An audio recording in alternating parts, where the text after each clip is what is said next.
Gildan Media presents Ikigai, The Japanese Secret to a Long and Happy Life. Written by Hector Garcia and Francesc Miralles. Translated by Heather Cleary. Read by Walter Dixon. Prologue. Ikigai, a mysterious word.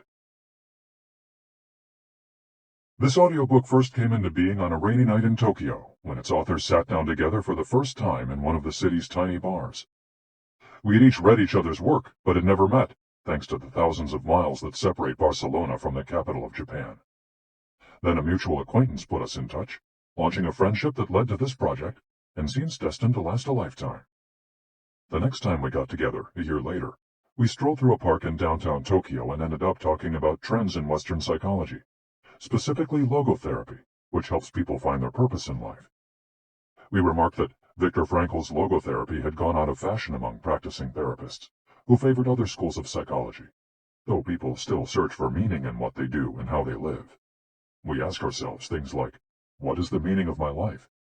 Is the point just to live longer, or should I seek a higher purpose? Why do some people know what they want and have a passion for life, while others languish in confusion? At some point in our conversation, the mysterious word Ikigai came up. This Japanese concept, which translates roughly as the happiness of always being busy, is like logotherapy, but it goes a step beyond. It also seems to be one way of explaining the extraordinary longevity of the Japanese, especially on the island of Okinawa, where there are 24.55 people over the age of 100 for every 100,000 inhabitants, far more than the global average. Those who study why the inhabitants of this island in the south of Japan live longer than people anywhere else in the world believe that one of the keys, in addition to a healthful diet, a simple life in the outdoors, green tea, and the subtropical climate, its average temperature is like that of Hawaii, is the Ikigai that shapes their lives. While researching this concept, we discovered that not a single book in the fields of psychology or personal development is dedicated to bringing this philosophy to the West. Is Ikigai the reason there are more centenarians in Okinawa than anywhere else? How does it inspire people to stay active until the very end? What is the secret to a long and happy life? As we explored the matter further, we discovered that one place in particular, Ogimi, a rural town on the north end of the island with a population of 3,000, boasts the highest life expectancy in the world, a fact that has earned it the nickname of the Village of Longevity. Okinawa is where most of Japan's shikuwasa, a lime-like fruit that packs an extraordinary antioxidant punch, comes from. Could that be Ogimi's secret to long life?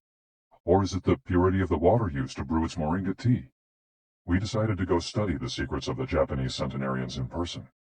After a year of preliminary research, we arrived in the village, where residents speak an ancient dialect and practice an animist religion that features long-haired forest sprites called bunagaya, with our cameras and recording devices in hand. As soon as we arrived, we could sense the incredible friendliness of its residents, who laughed and joked incessantly amid lush green hills fed by crystalline waters. As we conducted our interviews with the eldest residents of the town, we realized that something far more powerful than just these natural resources was at work. An uncommon joy flows from its inhabitants and guides them through the long and pleasurable journey of their lives. Again, the mysterious Ikigai. But what is it exactly? How do you get it? It never ceased to surprise us that this haven of nearly eternal life was located precisely in Okinawa, where 200,000 innocent lives were lost at the end of World War II. Rather than harbor animosity toward outsiders, however, Okinawans live by the principle of Ichariba Chode, a local expression that means treat everyone like a brother, even if you've never met them before. It turns out that one of the secrets to happiness of Ogimi's residents is feeling like part of a community. From an early age, they practice yuimaaru, or teamwork, and so are used to helping one another. Nurturing friendships, eating light, getting enough rest, and doing regular, moderate exercise are all part of the equation of good health. But at the heart of the joie de vivre that inspires these centenarians to keep celebrating birthdays and cherishing each new day is their Ikigai. The purpose of this audiobook is to bring the secrets of Japan's centenarians to you, and give you the tools to find your own Ikigai. because those who discover their Ikigai have everything they need for a long and joyful journey through life. Happy travels. Hector Garcia and Francesc Miralles.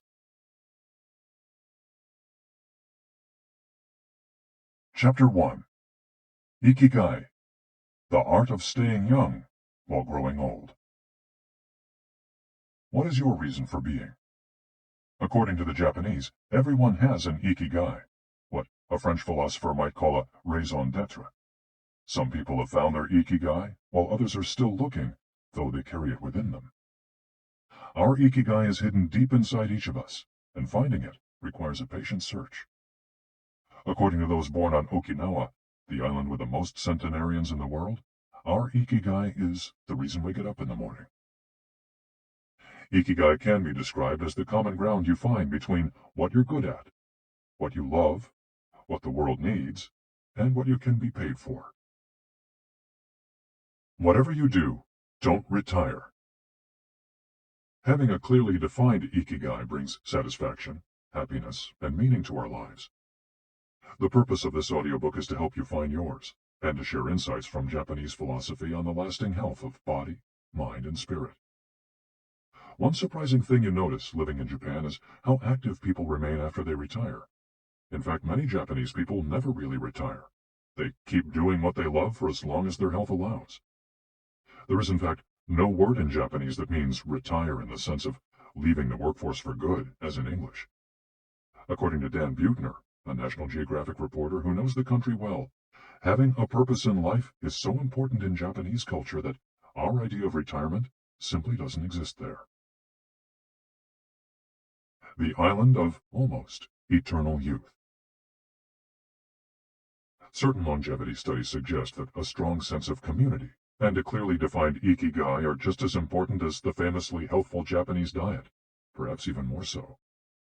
Recent medical studies of centenarians from Okinawa and other so-called blue zones, the geographic regions where people live longest, provide a number of interesting facts about these extraordinary human beings.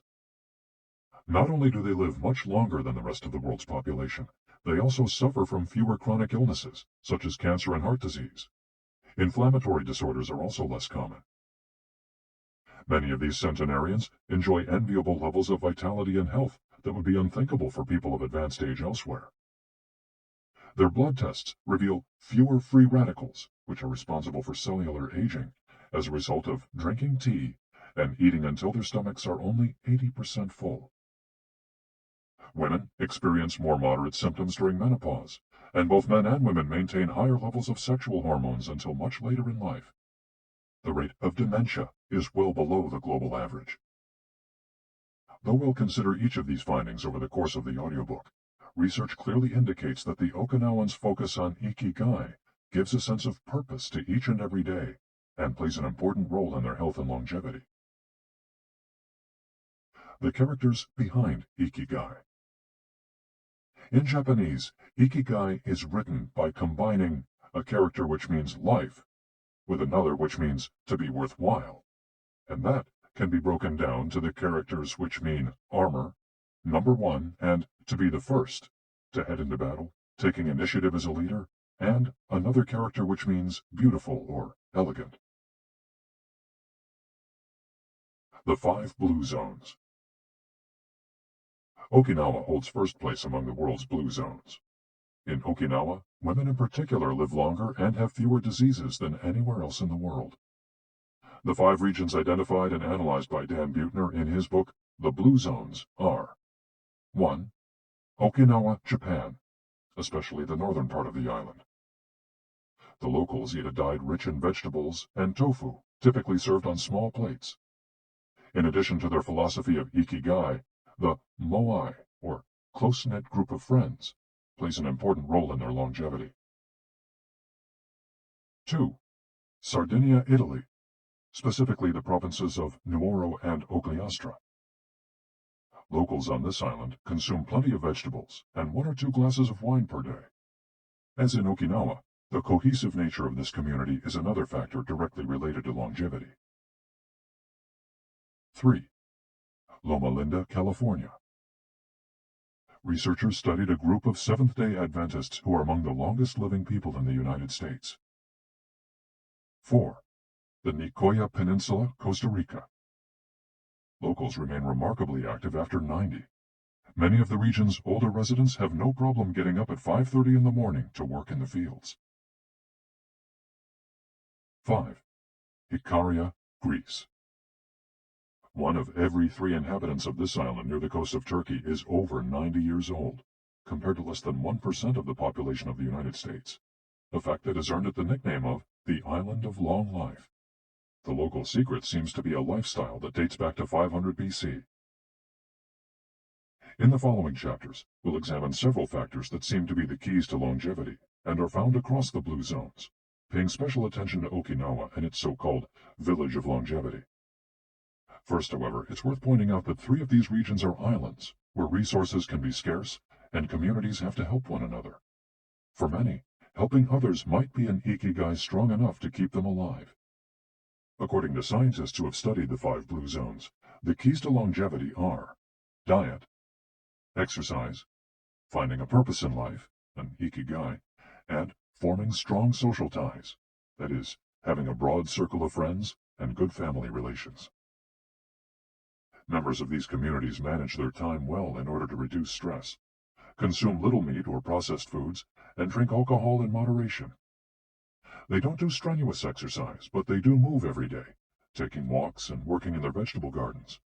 People in the blue zones would rather walk than drive. Gardening, which involves daily, low-intensity movement, is a practice almost all of them have in common. The 80% secret.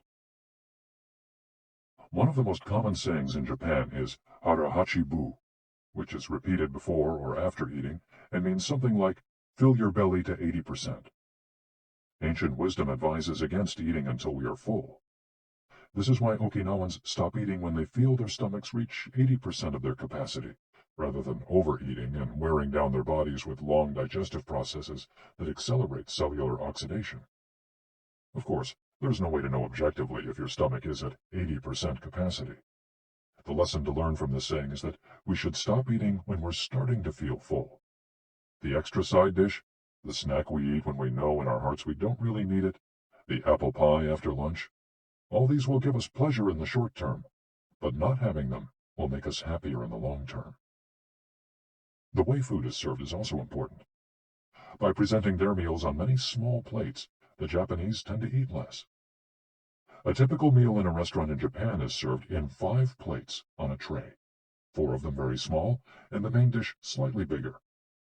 Having 5 plates in front of you makes it seem like you're going to eat a lot, but what happens most of the time is that you end up feeling slightly hungry. This is one of the reasons why Westerners in Japan typically lose weight and stay trim.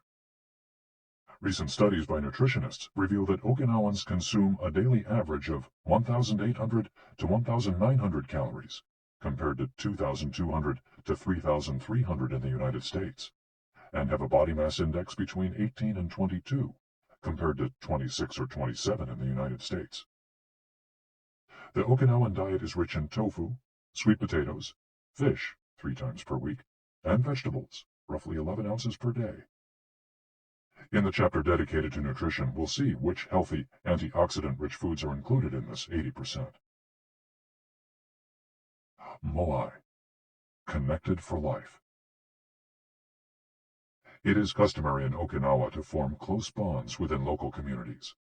A moai is an informal group of people with common interests who look out for one another.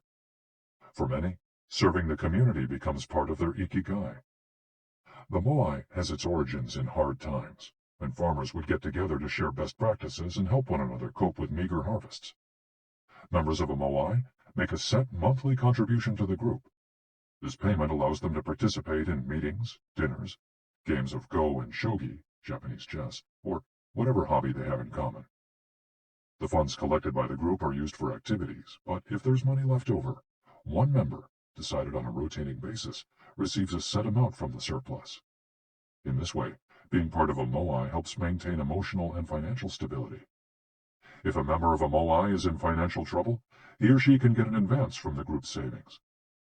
While the details of each moai's accounting practices vary according to the group and its economic means, the feeling of belonging and support gives the individual a sense of security and helps increase life expectancy. Following this brief introduction to the topics covered in this audiobook, we look at a few causes of premature aging in modern life, and then explore different factors related to Ikigai. Chapter 2. Anti-Aging Secrets. Little things that add up to a long and happy life. Aging's escape velocity and the rabbit. Imagine a sign far off in the future with a number on it that represents the age of your death. Every year that you live, you advance closer to the sign. When you reach the sign, you die. Now, imagine a rabbit holding the sign and walking to the future. Every year that you live, the rabbit is half a year as far away. After a while, you will reach the rabbit and die. But what if the rabbit could walk at a pace of 1 year for every year of your life? You would never be able to catch the rabbit, and therefore you would never die. The speed at which the rabbit walks to the future is our technology. The more we advance technology and knowledge of our bodies, the faster we can make the rabbit walk. Aging's escape velocity is the moment at which the rabbit walks at a pace of 1 year per year or faster, and we become immortal. Aging's escape velocity. For more than a century, we've managed to add an average of 0.3 years to our life expectancy every year. But what would happen if we had the technology to add a year of life expectancy every year? In theory, we would achieve biological immortality, having reached aging's escape velocity. Researchers with an eye to the future, such as Ray Kurzweil and Aubrey de Grey, claim that we'll reach this escape velocity in a matter of decades. Other scientists are less optimistic, predicting that we'll reach a limit, a maximum age we won't be able to surpass no matter how much technology we have. For example, some biologists assert that our cells stop regenerating after about 120 years. Active mind, youthful body. There is much wisdom in the classic saying, mens sana in corpore sano, a sound mind in a sound body. It reminds us that both mind and body are important, and that the health of one is connected to that of the other. It's been shown that maintaining an active, adaptable mind is one of the key factors in staying young. Having a youthful mind also drives you toward a healthy lifestyle that will slow the aging process. Just as a lack of physical exercise has negative effects on our bodies and mood, a lack of mental exercise is bad for us, because it causes our neurons and neural connections to deteriorate, and as a result, reduces our ability to react to our surroundings. This is why it's so important to give your brain a workout. One pioneer in advocating for mental exercise is the Israeli neuroscientist Shlomo Bresnitz, who argues that the brain needs a lot of stimulation in order to stay in shape. As he stated in an interview with Edward Punset for the Spanish television program Redis, there is a tension between what is good for someone and what they want to do. This is because people, especially older people, like to do things as they've always done them. The problem is that when the brain develops ingrained habits, it doesn't need to think anymore. Things get done quickly and efficiently on automatic pilot, often in a very advantageous way. This creates a tendency to stick to routines, and the only way of breaking these is to confront the brain with new information. Presented with new information, the brain creates new connections and is revitalized. This is why it's so important to expose yourself to change, even if stepping outside your comfort zone means feeling a bit of anxiety. The effects of mental training have been scientifically demonstrated. According to Collins Hemingway and Shlomo Bresnitz in their book Maximum Brain Power, Challenging the Brain for Health and Wisdom, mental training is beneficial on many levels. You begin exercising your brain by doing a certain task for the first time, he writes, and at first it seems very difficult, but as you learn how to do it, the training is already working. The second time you realize that it's easier, not harder to do because you're getting better at it. This has a fantastic effect on a person's mood. In and of itself, it's a transformation that affects not only the results obtained, but also his or her self-image. This description of a mental workout might sound a bit formal, but simply interacting with others, playing a game for example, offers new stimuli and helps prevent the depression that can come with solitude. Our neurons start to age while we're still in our 20s. This process is slowed, however, by intellectual activity, curiosity, and a desire to learn. Dealing with new situations, learning something new every day, playing games, and interacting with other people seem to be essential for anti-aging strategies for the mind. Furthermore, a more positive outlook in this regard will yield greater mental benefits. Stress, accused of killing longevity. Many people seem older than they are. Research into the causes of premature aging has shown that stress has a lot to do with it, because the body wears down much faster during periods of crisis. The American Institute of Stress investigated this degenerative process and concluded that most health problems are caused by stress. Researchers at the Heidelberg University Hospital conducted a study in which they subjected a young doctor to a job interview, which they made even more stressful by forcing him to solve complex math problems for 30 minutes. Afterward, they took a blood sample. What they discovered was that his antibodies had reacted to stress the same way they react to pathogens, activating the proteins that trigger an immune response. The problem is that this response not only neutralizes harmful agents, it also damages healthy cells, leading them to age prematurely. The University of California conducted a similar study, taking data and samples from 39 women who had high levels of stress due to the illness of one of their children, and comparing them to samples from women with healthy children and low levels of stress. They found that stress promotes cellular aging by weakening cell structures known as telomeres, which affect cellular regeneration and how our cells age. As the study revealed, the greater the stress, the greater the degenerative effects on cells. How does stress work? These days, people live at a frantic pace and in a nearly constant state of competition. At this fever pitch, stress is a natural response to the information being received by the body as potentially dangerous or problematic. Theoretically, this is a useful reaction, as it helps us survive in hostile surroundings. Over the course of our evolution, we have used this response to deal with difficult situations and to flee from predators. The alarm that goes off in our head makes our neurons activate the pituitary gland, which produces hormones that release corticotropin, which in turn circulates through the body via the sympathetic nervous system. The adrenal gland is then triggered to release adrenaline and cortisol. Adrenaline raises our respiratory rate and pulse and prepares our muscles for action, getting the body ready to react to perceived danger, while cortisol increases the release of dopamine and blood glucose, which is what gets us charged up and allows us to face challenges. These processes are, in moderation, beneficial. They help us overcome challenges in our daily lives. Nonetheless, the stress to which human beings are subjected today is clearly harmful. Compare the lives of cave dwellers with modern humans. Cave dwellers were relaxed most of the time. Modern humans work most of the time and are alert to any and all threats. Cave dwellers felt stress only in very specific situations. Modern humans are online or waiting for notifications from their cell phones 24 hours a day. To cave dwellers, the threats were real. A predator could end their lives at any moment. For modern humans, the brain associates the ping of a cell phone or an email notification with the threat of a predator.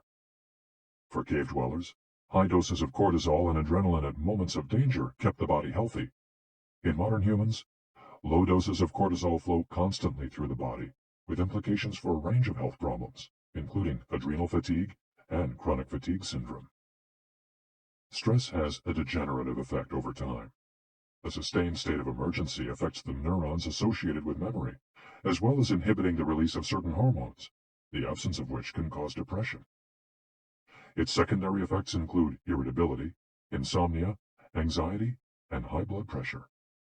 As such, though challenges are good for keeping mind and body active, we should adjust our high-stress lifestyles in order to avoid the premature aging of our bodies. Be mindful about reducing stress.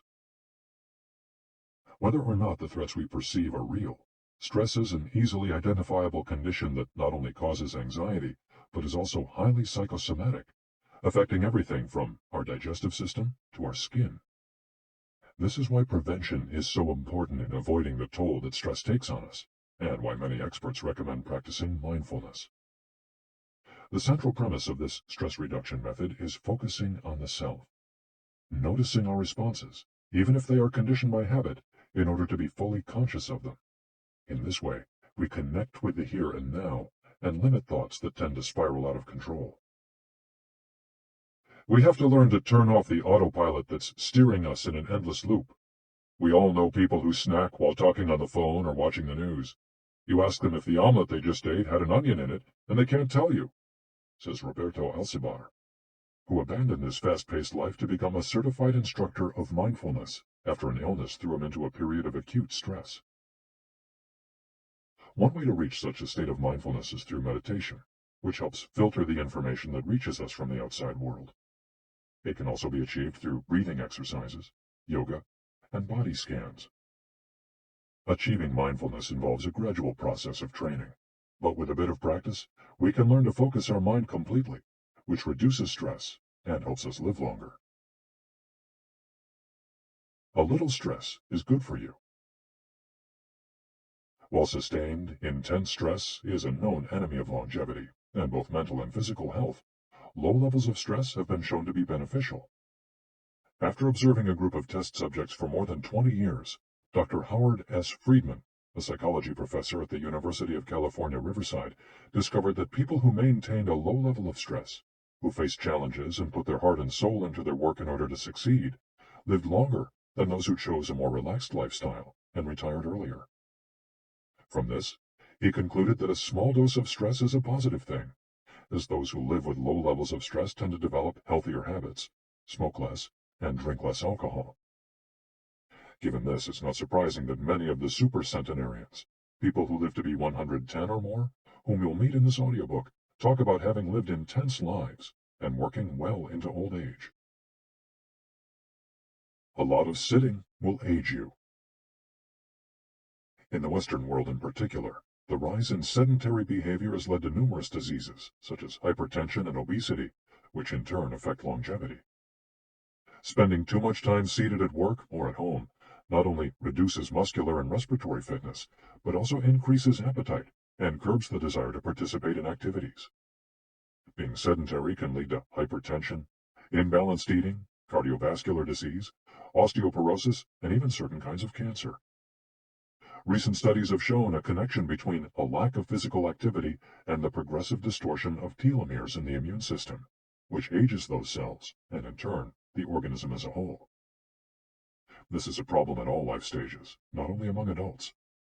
Sedentary children suffer from high rates of obesity and all its associated health issues and risks, which is why it's so important to develop a healthy and active lifestyle at an early age. It's easy to be less sedentary. It just takes a bit of effort and a few changes to your routine. We can access a more active lifestyle that makes us feel better inside and out. We just have to add a few ingredients to our everyday habits. Walk to work, or just go on a walk for at least 20 minutes each day. Use your feet instead of an elevator or escalator. This is good for your posture, your muscles, and your respiratory system, among other things. Participate in social or leisure activities, so that you don't spend too much time in front of the television. Replace your junk food with fruit, and you'll have less of an urge to snack and more nutrients in your system. Get the right amount of sleep. 7 to 9 hours is good, but any more than that makes us lethargic. Play with children or pets, or join a sports team. This not only strengthens the body, but also stimulates the mind and boosts self-esteem. Be conscious of your daily routine in order to detect harmful habits and replace them with more positive ones. By making these small changes, we can begin to renew our bodies and minds and increase our life expectancy. A model's best-kept secret. Though we age both externally and internally, both physically and mentally, one of the things that tell us the most about people's age is their skin, which takes on different textures and colors according to processes going on beneath the surface. Most of those who make their living as models claim to sleep between 9 and 10 hours the night before a fashion show. This gives their skin a taut, wrinkle-free appearance and a healthy, radiant glow. Science has shown that sleep is a key anti-aging tool, because when we sleep, we generate melatonin, a hormone that occurs naturally in our bodies. The pineal gland produces it from the neurotransmitter serotonin, according to our diurnal and nocturnal rhythms, and it plays a role in our sleep and waking cycles. A powerful antioxidant, melatonin, helps us live longer and also offers the following benefits. It strengthens the immune system. It contains an element that protects against cancer. It promotes the natural production of insulin. It slows the onset of Alzheimer's disease. It helps prevent osteoporosis and fight heart disease. For all these reasons, melatonin is a great ally in preserving youth. It should be noted, however, that melatonin production decreases after age 30. We can compensate for this by eating a balanced diet and getting more calcium, soaking up a moderate amount of sun each day, getting enough sleep, avoiding stress, alcohol, tobacco, and caffeine, all of which make it harder to get a good night's rest, depriving us of the melatonin we need. Experts are trying to determine whether artificially stimulating production of melatonin might help slow the aging process, which would confirm the theory that we already carry the secret to longevity within us. Anti-aging attitudes.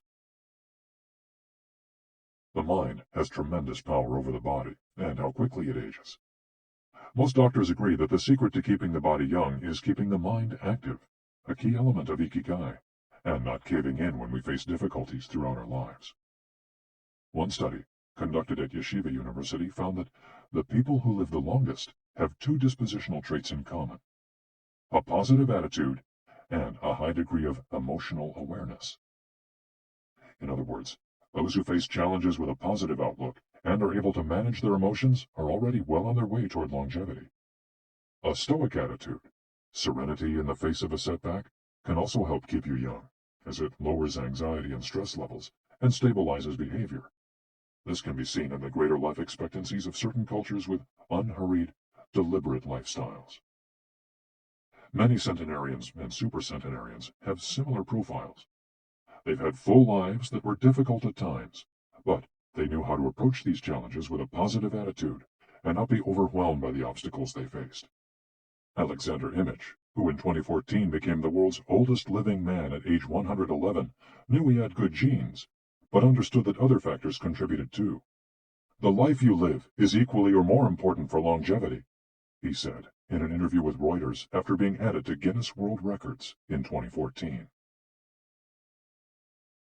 An Ode to Longevity. During our stay in Ogimi, the village that holds the Guinness record for longevity, a woman who was about to turn 100 years old sang the following song for us in a mixture of Japanese and the local dialect. "To keep healthy and have a long life, eat just a little of everything with relish. Go to bed early, get up early, and then go out for a walk. We live each day with serenity, and we enjoy the journey. To keep healthy and have a long life, we get on well with all our friends. Spring, summer, fall, winter, we happily enjoy all the seasons. The secret is not to get distracted by how old the fingers are, from the fingers to the head and back once again. If you keep moving with your fingers working, 100 years will come to you." We can now use our fingers to play the next chapter, where we'll look at the close relationship between longevity and discovering our life's mission. Chapter 3. From Logotherapy to Ikigai. How to live longer and better by finding your purpose. What is logotherapy? A colleague once asked Viktor Frankl to define his school of psychology in a single phrase, to which Frankl replied, "Well, in logotherapy, the patient sits up straight and has to listen to things that are, on occasion, hard to hear." The colleague had just described psychoanalysis to him in the following terms. "In psychoanalysis, the patient lies down on a couch and tells you things that are, on occasion, hard to say." Frankl explains that one of the first questions he would ask his patients was, "Why do you not commit suicide?" Usually the patient found good reasons not to, and was able to carry on. What then does logotherapy do? The answer is pretty clear. It helps you find reasons to live. Logotherapy pushes patients to consciously discover their life's purpose in order to confront their neuroses. Their quest to fulfill their destiny then motivates them to press forward, breaking the mental chains of the past and overcoming whatever obstacles they encounter along the way. Something to live for. A study conducted by Frankl in his Vienna clinic found that among both patients and personnel, around 80% believed that human beings needed a reason for living, and around 60% felt they had someone or something in their lives worth dying for. The search for meaning. The search for purpose became a personal driving force that allowed Frankl to achieve his goals. The process of logotherapy can be summarized in these 5 steps. 1. A person feels empty, frustrated, or anxious. 2. The therapist shows him that what he is feeling is the desire to have a meaningful life. 3. The patient discovers his life's purpose at that particular point in time. 4. Of his own free will, the patient decides to accept or reject that destiny. 5. This newfound passion for life helps him overcome obstacles and sorrows. Frankl himself would live and die for his principles and ideals. His experiences as a prisoner at Auschwitz showed him that everything can be taken from a man but one thing, the last of the human freedoms: to choose one's attitude in any given set of circumstances, to choose one's own way.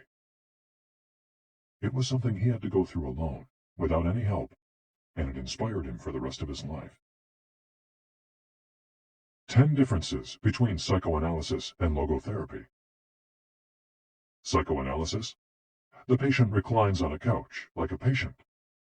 Logotherapy: the patient sits facing the therapist, who guides him or her without passing judgment. Psychoanalysis is retrospective, it looks to the past. Logotherapy looks toward the future. Psychoanalysis is introspective, it analyzes neuroses. Logotherapy does not delve into the patient's neuroses. In psychoanalysis, the drive is toward pleasure. In logotherapy, the drive is toward purpose and meaning. Psychoanalysis centers on psychology. Logotherapy includes a spiritual dimension. Psychoanalysis works on psychogenic neuroses. Logotherapy also works on noogenic or existential neuroses. Psychoanalysis analyzes the unconscious origin of conflicts, instinctual dimension. Logotherapy deals with conflicts when and where they arise, spiritual dimension. Psychoanalysis limits itself to the patient's instincts. Logotherapy also deals with spiritual realities. Psychoanalysis is fundamentally incompatible with faith. Logotherapy is compatible with faith. Psychoanalysis seeks to reconcile conflicts and satisfy impulses and instincts. Logotherapy seeks to help the patient find meaning in his life and satisfy his moral principles. Fight for yourself. Existential frustration arises when our life is without purpose or when that purpose is skewed. In Frankl's view, however, there's no need to see this frustration as an anomaly or a symptom of neurosis. Instead, it can be a positive thing, a catalyst for change. Logotherapy does not see this frustration as mental illness, the way other forms of therapy do, but rather as spiritual anguish, a natural and beneficial phenomenon that drives those who suffer from it to seek a cure, whether on their own or with the help of others, and in so doing, find greater satisfaction in life. It helps them change their own destiny. Logotherapy enters the picture if a person needs help doing this, if he needs guidance in discovering his life's purpose, and later in overcoming conflict so he can keep moving towards his objective. In Man's Search for Meaning, Frankl cites one of Nietzsche's famous aphorisms: "He who has a why to live can bear with almost any how." Based on his own experience, Frankl believed that our health depends on that natural tension that comes from comparing what we've accomplished so far with what we'd like to achieve in the future. What we need, then, is not a peaceful existence, but a challenge we can strive to meet by applying all the skills at our disposal. Existential crisis, on the other hand, is typical of modern societies in which people do what they're told to do or what others do, rather than what they want to do. They often try to fill the gap between what is expected of them and what they want for themselves with economic power or physical pleasure, or by numbing their senses. It can even lead to suicide. Sunday neurosis, for example, is what happens when, without the obligations and commitments of the work week, the individual realizes how empty he is inside. He has to find a solution. Above all, he has to find his purpose, his reason for getting out of bed, his IKIGAI. I feel empty inside. In a study conducted at the Vienna Polyclinic Hospital, Frankel's team found that 55% of the patients they interviewed were experiencing some degree of existential crisis. According to logotherapy, discovering one's purpose in life helps an individual fill that existential void. Frankel, a man who faced his problems and turned his objectives into actions, could look back on his life in peace as he grew old. He did not have to envy those still enjoying their youth, because he had amassed a broad set of experiences that showed he had lived for something. Better living through logotherapy. A few key ideas. We don't create the meaning of our life, as Sartre claimed. We discover it. We each have a unique reason for being, which can be adjusted or transformed many times over the years. Just as worry often brings about precisely the thing that was feared, excessive attention to a desire, or hyperintention, can keep that desire from being fulfilled. Humor can help break negative cycles and reduce anxiety. We all have the capacity to do noble or terrible things. The side of the equation we end up on depends on our decisions, not on the condition in which we find ourselves. In the following case studies, we'll look at 4 cases from Frankel's own practice in order to better understand the search for meaning and purpose. Case study: Viktor Frankl. In German concentration camps, as in those that would later be built in Japan and Korea, psychiatrists confirmed that the prisoners with the greatest chance of survival were those who had things they wanted to accomplish outside the camp, those who felt a strong need to get out of there alive. This was true of Frankl, who, after being released and successfully developing the school of logotherapy, realized he had been the first patient of his own practice. Frankl had a goal to achieve, and it made him persevere. He arrived at Auschwitz carrying a manuscript that contained all the theories and research he compiled over the course of his career, ready for publication. When it was confiscated, he felt compelled to write it all over again. And that need drove him, and gave his life meaning amid the constant horror and doubt of the concentration camp. So much so that over the years, and especially when he fell ill with typhus, he would jot down fragments and key words from the lost work on any scrap of paper he found. Case study: The American Diplomat. An important North American diplomat went to Frankl to pick up where he left off with a course of treatment he had started 5 years earlier in the United States. When Frankl asked him why he had started therapy in the first place, the diplomat answered that he hated his job and his country's international policies, which he had to follow and enforce. His American psychoanalyst, whom he had been seeing for years, insisted he make peace with his father, so that his government and his job, both representations of the paternal figure, would seem less disagreeable. Frankl, however, showed him in just a few sessions that his frustration was due to the fact that he wanted to pursue a different career, and the diplomat concluded his treatment with that idea in mind. 5 years later, the former diplomat informed Frankl that he had been working during that time in a different profession, and that he was happy. In Frankl's view, the man not only didn't need all those years of psychoanalysis, he also couldn't even really be considered a patient in need of therapy. He was simply someone in search of a new life's purpose. As soon as he found it, his life took on deeper meaning. Case study: The Suicidal Mother. The mother of a boy who had died at age 11 was admitted to Frankl's clinic after she tried to kill herself and her other son. It was this other son, paralyzed since birth, who kept her from carrying out her plan. He did believe his life had a purpose, and if his mother killed them both, it would keep him from achieving his goals. The woman shared her story in a group session. To help her, Frankel asked another woman to imagine a hypothetical situation in which she lay on her deathbed, old and wealthy, but childless. The woman insisted that, in that case, she would have felt her life had been a failure.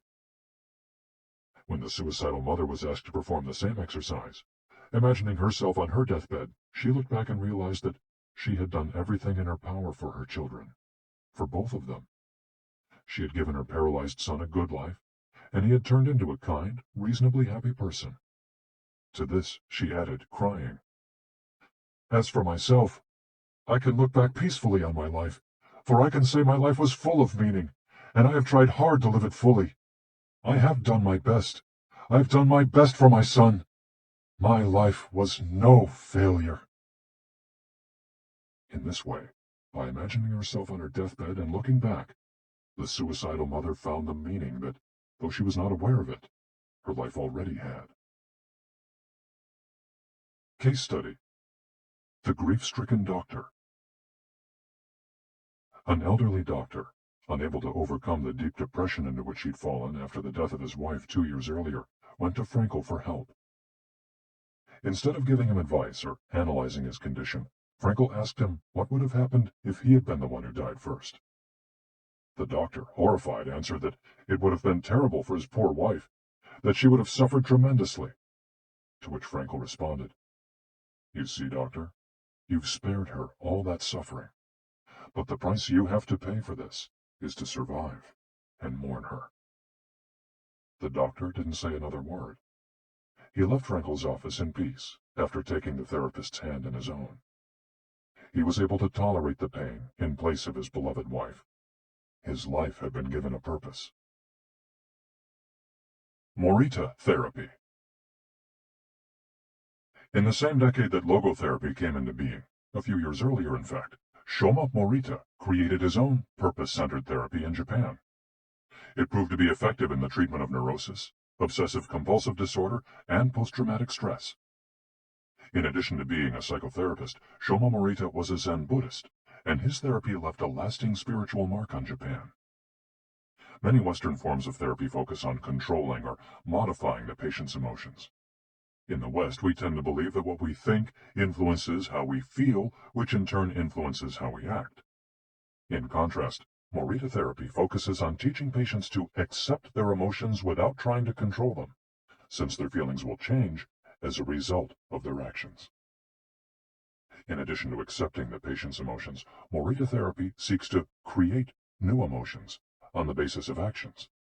According to Morita, these emotions are learned through experience and repetition.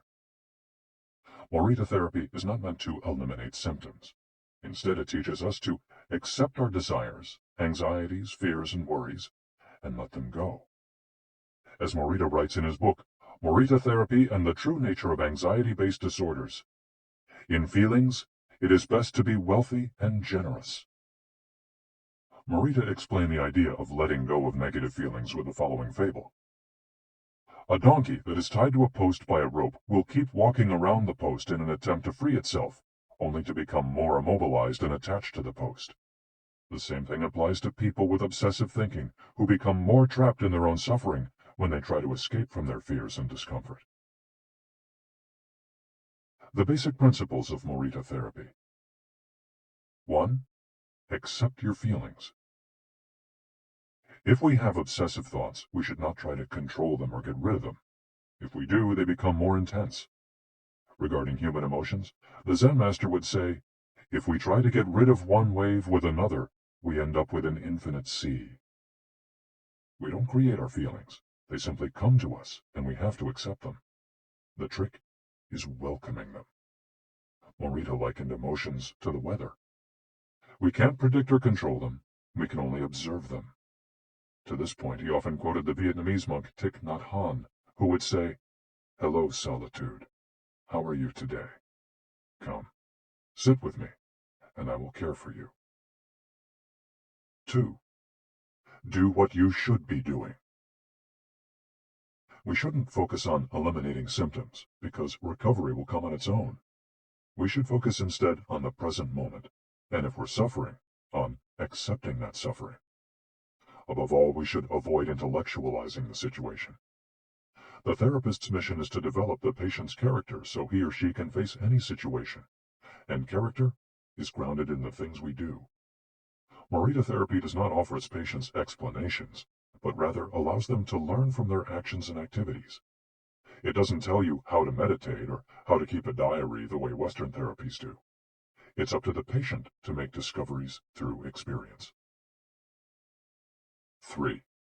Discover your life's purpose. We can't control our emotions, but we can take charge of our actions every day. This is why we should have a clear sense of our purpose and always keep Morita's mantra in mind.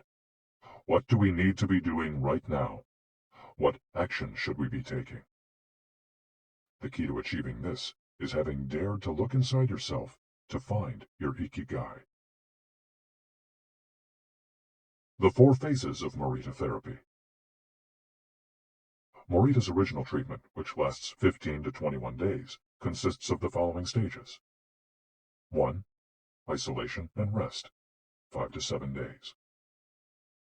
During the first week of treatment, the patient rests in a room without any external stimuli. No television, books, family, friends, or speaking. All the patient has is his thoughts. He lies down for most of the day and is visited regularly by the therapist, who tries to avoid interacting with him as much as possible. The therapist simply advises the patient to continue observing the rise and fall of his emotions as he lies there. When the patient gets bored and wants to start doing things again, he's ready to move on to the next stage of therapy. 2. Light occupational therapy, 5 to 7 days. In this stage, the patient performs repetitive tasks in silence. One of these is keeping a diary about his thoughts and feelings. The patient goes outside after a week of being shut in, takes walks in nature, and does breathing exercises. He also starts doing simple activities such as gardening, drawing, or painting. During this stage, the patient is still not allowed to talk to anyone except the therapist. 3. Occupational therapy, 5 to 7 days. In this stage, the patient performs tasks that require physical movement. Dr. Morita liked to take his patients to the mountains to chop wood. In addition to physical tasks, the patient is also immersed in other activities such as writing, painting, or making ceramics. The patient can speak with others at this stage, but only about the tasks at hand. 4. The return to social life and the real world. The patient leaves the hospital and is reintroduced to social life, but maintains the practices of meditation and occupational therapy developed during treatment.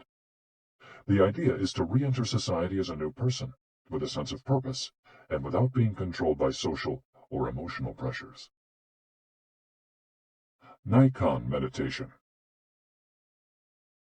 Morita was a great Zen master of Nikon introspective meditation.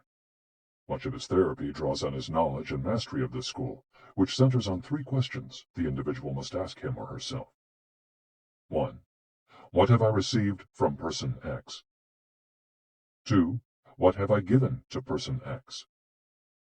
3. What problems have I caused person X? Through these reflections, we stop identifying others as the cause of our problems and deepen our own sense of responsibility. As Morita said, if you are angry and want to fight, think about it for 3 days before coming to blows. After 3 days, the intense desire to fight will pass on its own. And now, Ikigai. Logotherapy and Morita therapy are both grounded in a personal, unique experience that you can access without therapists or spiritual retreats. The mission of finding your Ikigai, your existential fuel. Once you find it, it's only a matter of having the courage and making the effort to stay on the right path. In the following chapters, we'll take a look at the basic tools you'll need to get moving along that path. Finding flow in the tasks you've chosen to do, eating in a balanced and mindful way, doing low-intensity exercise, and learning not to give in when difficulties arise. In order to do this, you have to accept that the world, like the people who live in it, is imperfect, but that it's still full of opportunities for growth and achievement. Are you ready to throw yourself into your passion, as if it were the most important thing in the world? Chapter 4. Find flow in everything you do. How to turn work and free time into spaces for growth. We are what we repeatedly do. Excellence, then, is not an act, but a habit. Aristotle. Going with the flow. Imagine you're skiing down one of your favorite slopes. Powdery snow flies up on both sides of you like white sand. Conditions are perfect. You are entirely focused on skiing as well as you can. You know exactly how to move at each moment. There is no future, no past. There is only the present. You feel the snow, your skis, your body, and your consciousness united as a single entity. You are completely immersed in the experience, not thinking about or distracted by anything else. Your ego dissolves, and you become part of what you're doing. This is the kind of experience Bruce Lee described with his famous, "Be water, my friend." We've all felt our sense of time vanish when we lose ourselves in an activity we enjoy. We start cooking, and before we know it, several hours have passed. We spend an afternoon with a book and forget about the world going by until we notice the sunset and realize we haven't eaten dinner. We go surfing and don't realize how many hours we've spent in the water until the next day when our muscles ache. The opposite can also happen.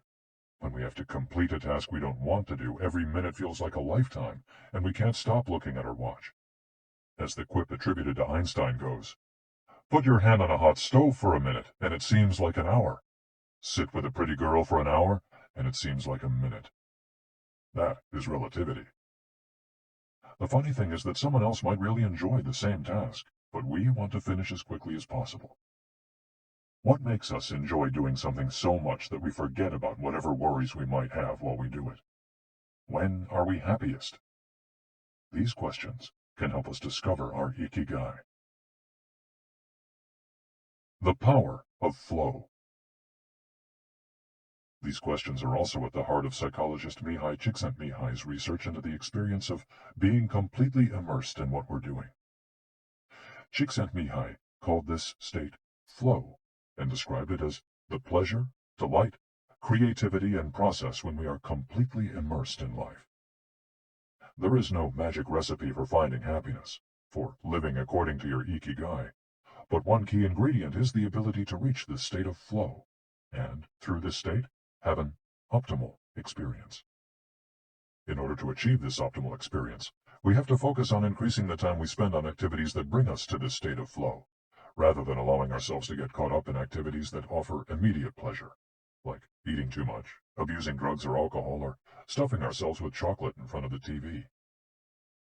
As Csikszentmihalyi asserts in his book, Flow, The Psychology of Optimal Experience, flow is the state in which people are so involved in an activity that nothing else seems to matter. The experience itself is so enjoyable that people will do it, even at great cost, for the sheer sake of doing it. It's not only creative professionals who require the high doses of concentration that promote flow. Most athletes, chess players, and engineers also spend much of their time on activities that bring them to this state. According to Csikszentmihalyi's research, a chess player feels the same way upon entering a state of flow as a mathematician working on a formula, or a surgeon performing an operation. A professor of psychology, Csikszentmihalyi analyzed data from people around the world and discovered that flow is the same among individuals of all ages and cultures. In New York and Okinawa, we all reach a state of flow in the same way. But what happens to our mind when we're in that state? When we flow, we're focused on a concrete task without any distractions. Our mind is in order. The opposite occurs when we try to do something while our mind is on other things. The 7 conditions for achieving flow. According to researcher Owen Schaffer of DePaul University, the requirements for achieving flow are 1. Knowing what to do. 2. Knowing how to do it. 3. Knowing how well you're doing. 4. Knowing where to go, where navigation is involved. 5.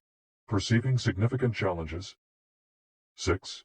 Perceiving significant skills. 7. Being free from distractions. If you often find yourself losing focus while working on something you consider important, there are several strategies you can employ to increase your chances of achieving.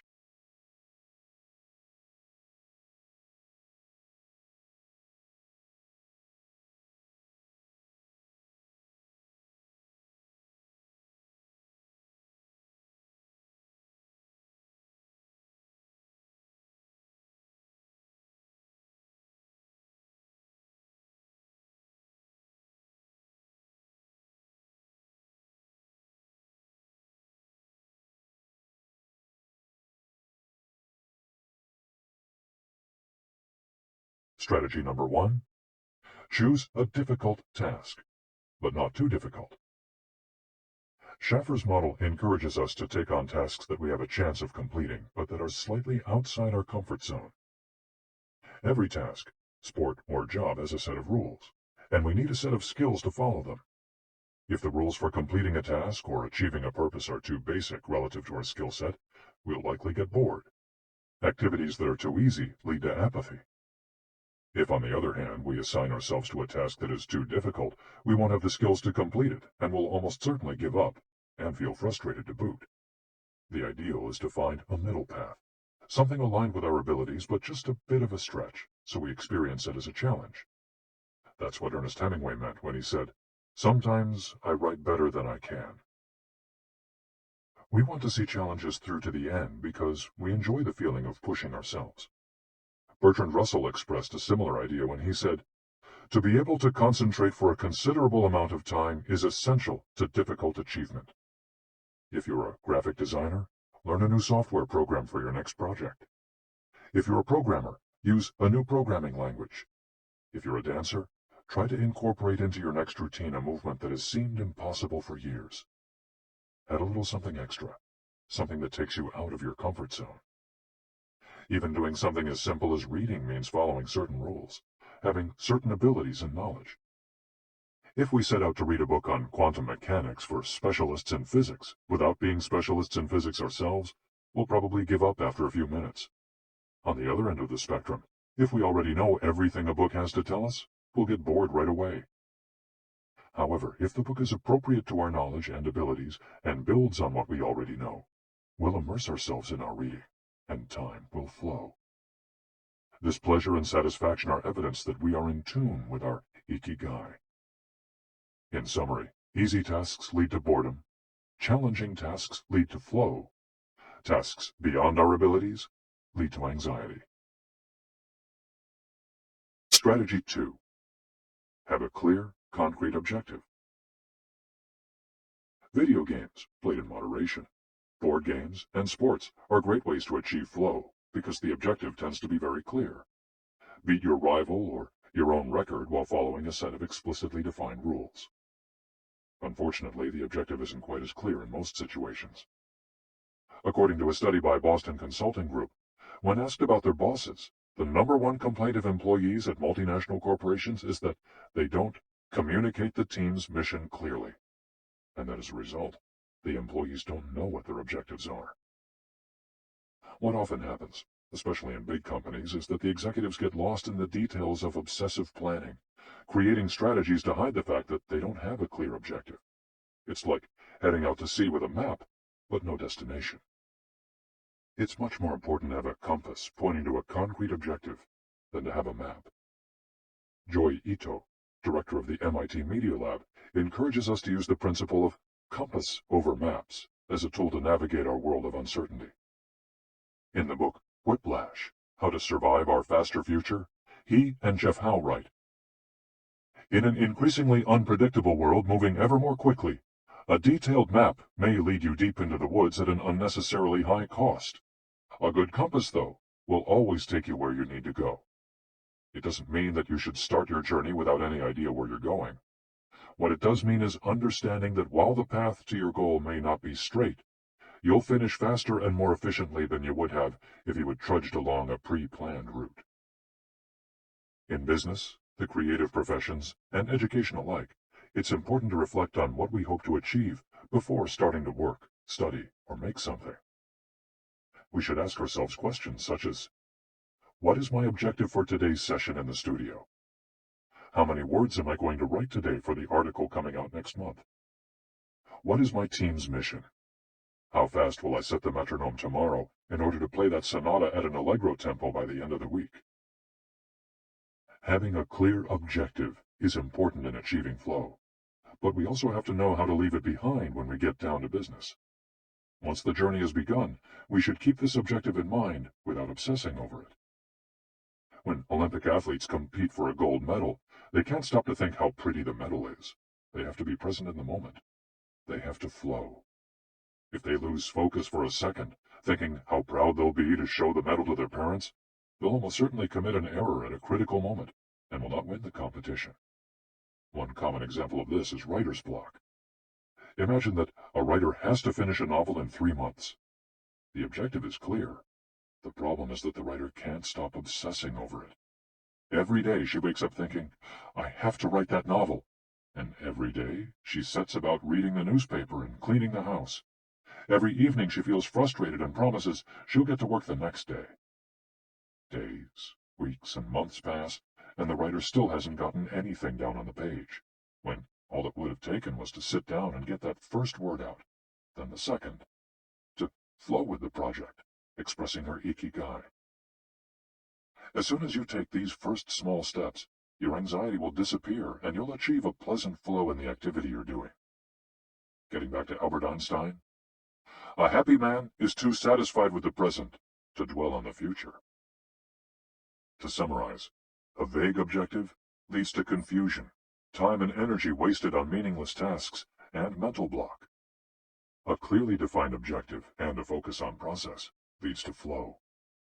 And obsessive desire to achieve a goal while ignoring process leads to a fixation on the objective rather than on getting down to business, and mental block. Strategy 3. Concentrate on a single task. This is perhaps one of the greatest obstacles we face today, with so much technology and so many distractions. We're listening to a video on YouTube while writing an email when suddenly a chat prompt pops up and we answer it. Then our smartphone vibrates in our pocket. Just as soon as we respond to that message, we're back at our computer logging onto Facebook. Pretty soon, 30 minutes have passed, and we've forgotten what the email we were writing was supposed to be about. This also happens sometimes when we put on a movie with dinner and don't realize how delicious the salmon was until we're taking the last bite. We often think that combining tasks will save us time, but scientific evidence shows that it has the opposite effect. Even those who claim to be good at multitasking are not very productive. In fact, they are some of the least productive people. Our brains can take in millions of bits of information, but we can only actually process a few dozen per second. When we say we're multitasking, what we're really doing is switching back and forth between tasks very quickly. Unfortunately, we're not computers adept at parallel processing. We end up spending all our energy alternating between tasks instead of focusing on doing one of them well. Concentrating on one thing at a time may be the single most important factor in achieving flow. According to Csikszentmihalyi, in order to focus on a task, we need 1. To be in a distraction-free environment, and 2. To have control over what we're doing at every moment. Technology is great if we're in control of it. It's not so great if it takes control of us. For example, if you have to write a research paper, you might sit down at your computer and use Google to look up the information you need. However, if you're not very disciplined, you might end up surfing the web instead of writing that paper. In that case, Google and the internet will have taken over, pulling you out of your state of flow. It has been scientifically shown that if we continually ask our brains to switch back and forth between tasks, we waste time, make more mistakes, and remember less of what we've done. Several studies conducted at Stanford University by Clifford Ivar Nass describe our generation as suffering from an epidemic of multitasking. One such study analyzed the behavior of hundreds of students, dividing them into groups based on the number of things they tended to do at once. The students who were the most addicted to multitasking typically alternated among more than 4 tasks. For example, taking notes while reading a textbook, listening to a podcast, answering messages on their smartphone, and sometimes checking their Twitter timeline. Each group of students was shown a screen with several red and several blue arrows. The objective of the exercise was to count the red arrows. At first, all the students answered correctly right away, without much trouble. As the number of blue arrows increased, the number of red arrows stayed the same, only their position changed, however. The students accustomed to multitasking had serious trouble counting the red arrows in the time allotted, or as quickly as the students who did not habitually multitask. For one very simple reason. They got distracted by the blue arrows. Their brains were trained to pay attention to every stimulus, regardless of its importance, while the brains of other students were trained to focus on a single task. In this case, counting the red arrows and ignoring the blue ones. Other studies indicate that working on several things at once lowers our productivity by at least 60% and our IQ by more than 10 points.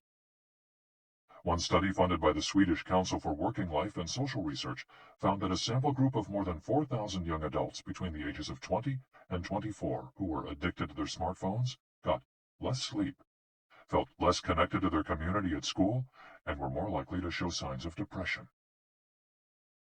In summary, concentrating on a single task makes achieving flow more likely, increases productivity, increases our power of retention, makes us less likely to make mistakes, helps us feel calm and in control of the task at hand, causes us to become more considerate as we pay full attention to those around us, and increases creativity.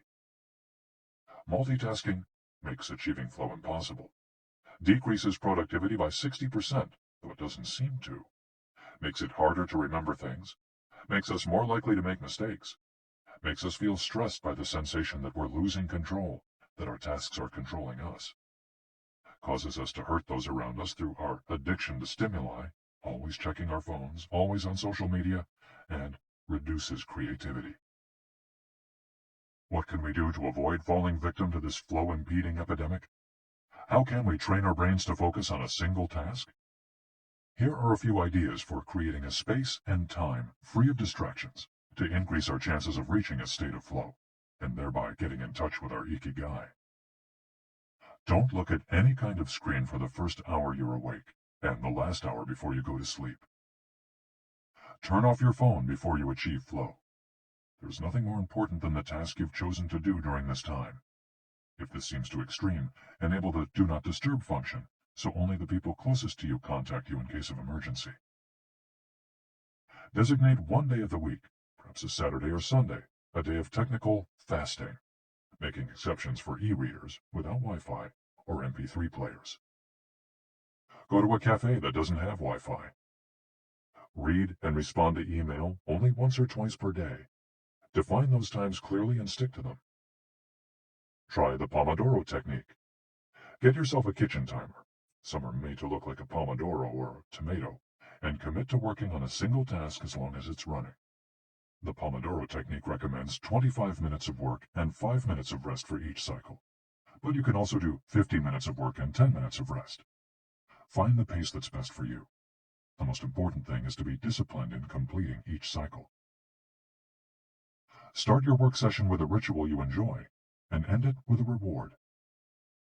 Train your mind to return to the present when you find yourself getting distracted. Practice mindfulness or another form of meditation. Go for a walk or a swim, whatever will help you get centered again. Work in a space where you will not be distracted. If you can't do this at home, go to a library, a cafe, or, if your task involves playing the saxophone, a music studio. If you find that your surroundings continue to distract you, keep looking until you find the right place. Divide each activity into groups of related tasks and assign each group its own place and time. For example, if you're writing a magazine article, you could do research and take notes at home in the morning, write in the library in the afternoon, and edit on the couch at night. Bundle routine tasks, such as sending out invoices, making phone calls, and so on, and do them all at once. A summary of the advantages of flow versus the disadvantages of distraction. A focused mind versus a wandering mind. Living in the present versus thinking about the past and the future.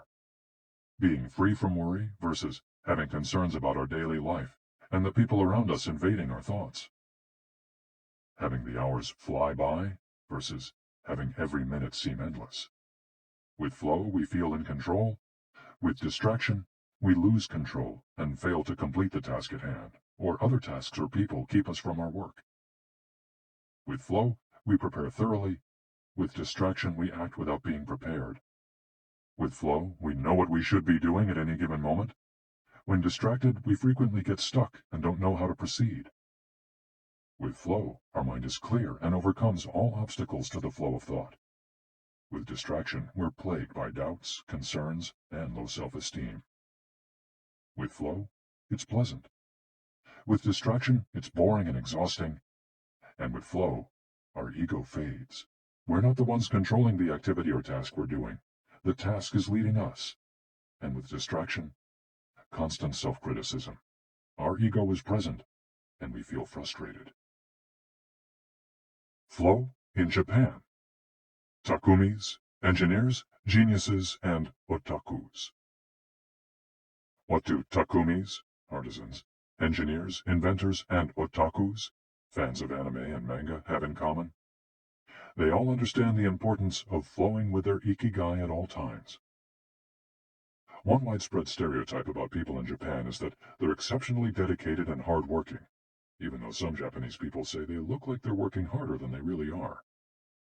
There is no doubt, though, about their ability to be completely absorbed in a task, or about their perseverance when there's a problem to be solved. One of the first words one learns when starting Japanese lessons is ganbaru, which means to persevere, or to stay firm by doing one's best. Japanese people often apply themselves to even the most basic tasks with an intensity that borders on obsession. We see this in all kinds of contexts, from the retirees taking meticulous care of their rice fields in the mountains of Nagano, to the college students working the weekend shift in convenience stores known as konbinis. If you go to Japan, you'll experience this attention to detail firsthand in almost every transaction. Walk into one of the stores that sell handcrafted objects in Naha, Kanazawa, or Kyoto, and you'll also discover that Japan is a treasure trove of traditional craft work. The people of Japan have a unique talent for creating new technologies, while preserving artisanal traditions and techniques. The art of the takumi. Toyota employs artisans who are able to make a certain type of screw by hand. These takumi, or experts in a particular manual skill, are extremely important to Toyota, and they are hard to replace. Some of them are the only people who know how to perform their exact skill, and it doesn't seem as though a new generation is going to take up the mantle. Turntable needles are another example. They're produced almost exclusively in Japan, where you can find the last remaining people who know how to use the machinery required to make these precision needles, and who are trying to pass on their knowledge to their descendants. We met a takumi on a visit to Kumano, a small town near Hiroshima. We were there for the day, working on a photo essay for one of the most famous brands of makeup brushes in the West. The billboard welcoming visitors to Kumano shows a mascot holding a large brush. In addition to the brush factories, the town is full of little houses and vegetable gardens. Heading farther in, you can see several Shinto shrines at the base of the mountains that surround the town. We spent hours taking photos in factories full of people in orderly rows, each doing a single task, such as painting the handles of the brushes or loading boxes of them onto trucks, before we realized we still hadn't seen anyone actually putting bristles into the brush heads. After we asked about this and got the runaround several times, the president of one company agreed to show us how it was done.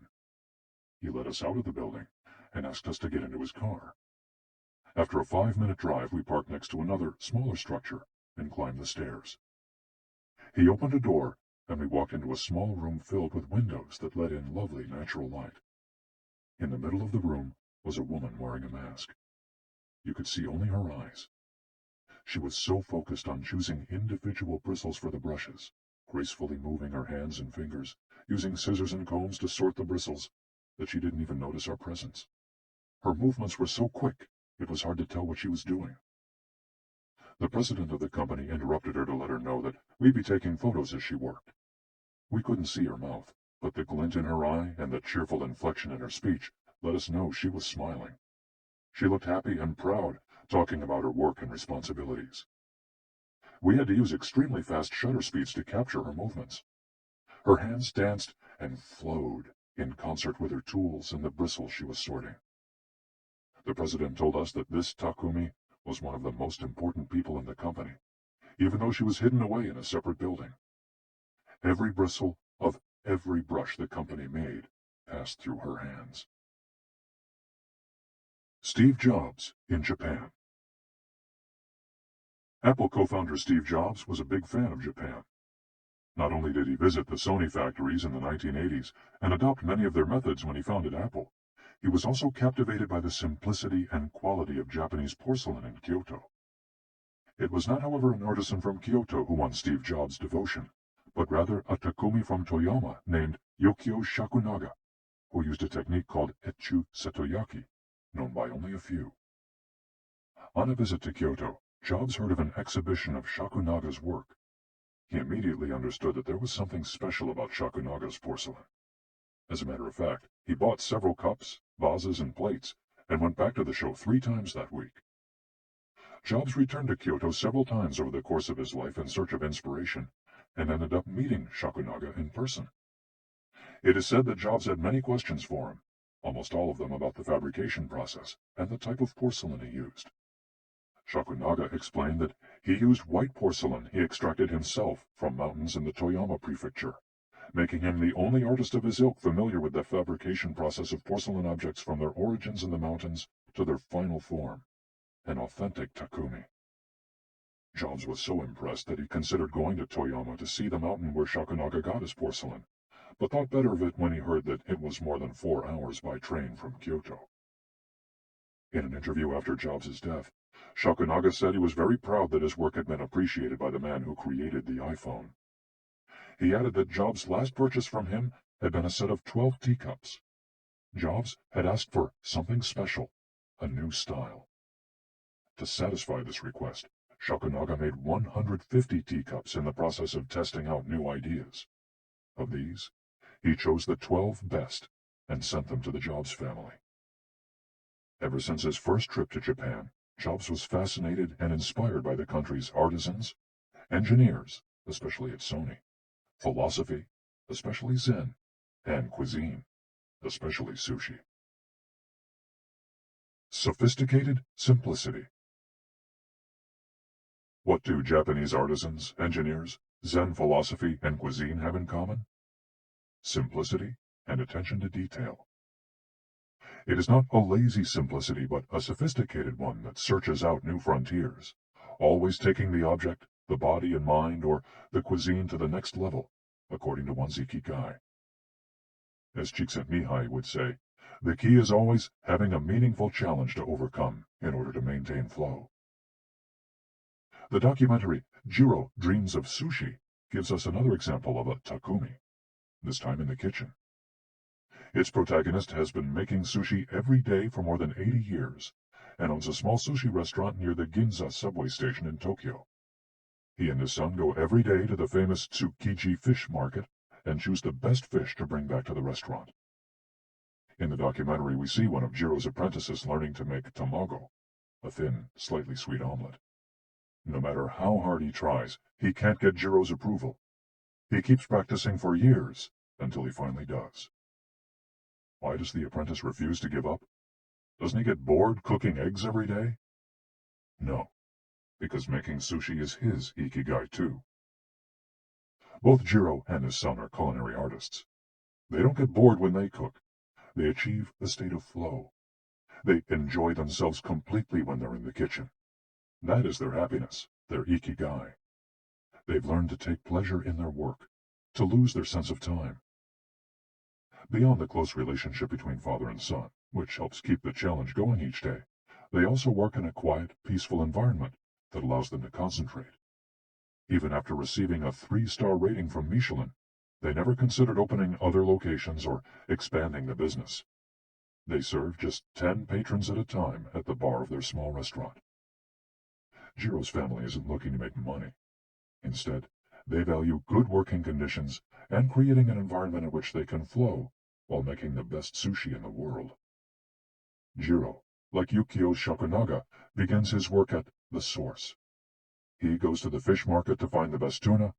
Shakunaga goes to the mountains to find the best porcelain. When they get down to work, both become one with the object they're creating.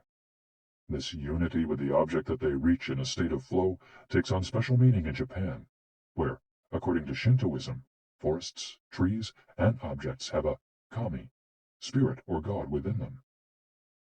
When someone, whether an artist, an engineer, or a chef, sets out to create something, his or her responsibility is to use nature to give it life, while respecting that nature at every moment. During this process, the artisan becomes one with the object and flows with it. An ironworker would say that metal has a life of its own, just as someone making ceramics would say the clay does. The Japanese are skilled at bringing nature and technology together, not man versus nature, but a union of the two. The purity of Ghibli. There are those who say that the Shinto value of being connected with nature is vanishing. One of the harshest critics of this loss is another artist with a clearly defined ikigai, Hayao Miyazaki, the director of the animated films produced by Studio Ghibli.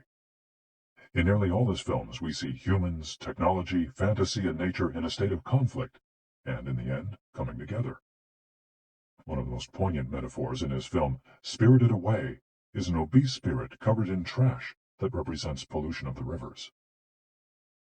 In Miyazaki's films, forests have personalities, trees have feelings, and robots befriend birds. Considered a national treasure by the Japanese government, Miyazaki is an artist capable of becoming completely absorbed in his art.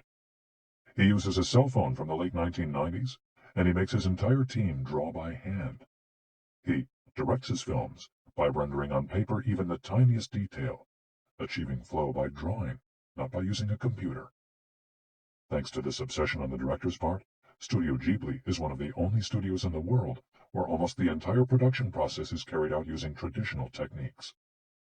Those who have visited Studio Ghibli know that it's fairly typical on a given Sunday to see a solitary individual tucked away in a corner, hard at work. A man in simple clothes who will greet them with an "Ohayo," hello, without looking up. Miyazaki is so passionate about his work that he spends many Sundays in the studio, enjoying the state of flow, putting his ikigai above all else. Visitors know that under no circumstances is one to bother Miyazaki, who is known for his quick temper, especially if he is interrupted while drawing. In 2013, Miyazaki announced he was going to retire. To commemorate his retirement, the television station NHK made a documentary showing him in his last days at work. He is drawing in nearly every scene of the film. In one scene, several of his colleagues are seen coming out of a meeting, and there he is, drawing in a corner, paying no attention to them. In another scene, he is shown walking to work on December 30th, a national holiday in Japan, and opening the doors of Studio Ghibli so he can spend the day there, drawing alone. Miyazaki can't stop drawing. The day after his retirement, instead of going on vacation or staying at home, he went to Studio Ghibli and sat down to draw. His colleagues put on their best poker faces, not knowing what to say. 1 year later, he announced he wouldn't make any more feature films, but that he would keep on drawing until the day he died. Can someone really retire if he's passionate about what he does? The recluses. It is not only the Japanese who have this capacity. There are artists and scientists all over the world with strong, clear ikigais. They do what they love until their dying day. The last thing Einstein wrote before closing his eyes forever was a formula that attempted to unite all the forces of the universe in a single theory. When he died, he was still doing what he loved. If he hadn't been a physicist, he said, he would have been happy as a musician. When he wasn't focused on physics or mathematics, he enjoyed playing the violin. Reaching a state of flow while working on his formulas or playing music, his two ikigais, brought him endless pleasure. Many such artists might seem misanthropic or reclusive, but what they are really doing is protecting the time that brings them happiness, sometimes at the expense of other aspects of their lives. They are outliers who apply the principles of flow to their lives to an extreme. Another example of this kind of artist is the novelist Haruki Murakami. He sees only a close circle of friends and appears in public in Japan only once every few years. Artists know how important it is to protect their space, control their environment, and be free from distractions if they want to flow with their ikigai. Microflow. Enjoying mundane tasks. But what happens when we have to say, do the laundry, mow the lawn, or attend to paperwork? Is there a way to make these mundane tasks enjoyable? Near the Shinjuku subway station, in one of the neural centers of Tokyo, there is a supermarket that still employs elevator operators. The elevators are fairly standard and could easily be operated by the customers, but the store prefers to provide the service of someone holding the door open for you, pushing the button for your floor, and bowing as you exit. If you ask around, you'll learn that there is one elevator operator who has been doing the same job since 2004. She is always smiling and enthusiastic about her work. How is she able to enjoy such a job? Doesn't she get bored doing something so repetitive? On closer inspection, it becomes clear that the elevator operator is not just pushing buttons, but is instead performing a whole sequence of movements. She begins by greeting the customers with a song-like salutation, followed by a bow and a welcoming wave of the hand. Then she presses the elevator button with a graceful movement, as though she's a geisha offering a client a cup of tea. Csikszentmihalyi calls this microflow. We've all been bored in a class or at a conference and started doodling to keep ourselves entertained, or whistled while painting a wall. If we're not truly being challenged, we get bored and add a layer of complexity to amuse ourselves. Our ability to turn routine tasks into moments of microflow, into something we enjoy, is key to our being happy, since we all have to do such tasks. Even Bill Gates washes the dishes every night.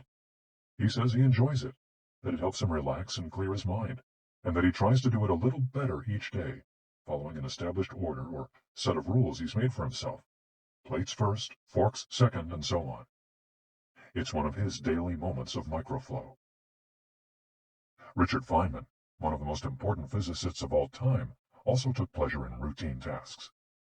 W. Daniel Hillis, one of the founders of the supercomputer manufacturer Thinking Machines, hired Feynman to work on the development of a computer that could handle parallel processing when he was already world famous. He says Feynman showed up on his first day of work and said, "Okay, boss, what's my assignment?" They didn't have anything prepared, so they asked him to work on a certain mathematical problem. He immediately realized they were giving him an irrelevant task to keep him busy and said, "That sounds like a bunch of baloney. Give me something real to do." So they sent him to a nearby shop to buy office supplies, and he completed his assignment with a smile on his face. When he didn't have something important to do or needed to rest his mind, Feynman dedicated himself to microflowing, say, painting the office walls. Weeks later, after visiting the Thinking Machines offices, a group of investors declared, "You have a Nobel laureate in there, painting walls and soldering circuits." Instant vacations. Getting there through meditation. Training the mind can get us to a place of flow more quickly. Meditation is one way to exercise our mental muscles. There are many types of meditation, but they all have the same objective: calming the mind, observing our thoughts and emotions, and centering our focus on a single object. The basic practice involves sitting with a straight back and focusing on your breath. Anyone can do it, and you feel a difference after just one session. By fixing your attention on the air moving in and out of your nose, you can slow the torrent of thoughts and clear your mental horizons. The Archer's Secret. The winner of the 1988 Olympic gold medal for archery was a 17-year-old woman from South Korea. When asked how she prepared, she replied that the most important part of her training was meditating for 2 hours each day. If we want to get better at reaching a state of flow, meditation is an excellent antidote to our smartphones and their notifications constantly clamoring for our attention. One of the most common mistakes among people starting to meditate is worrying about doing it right, achieving absolute mental silence or reaching nirvana. The most important thing is to focus on the journey. Since the mind is a constant swirl of thoughts, ideas, and emotions, slowing down the centrifuge, even for just a few seconds, can help us feel more rested and leave us with a sense of clarity.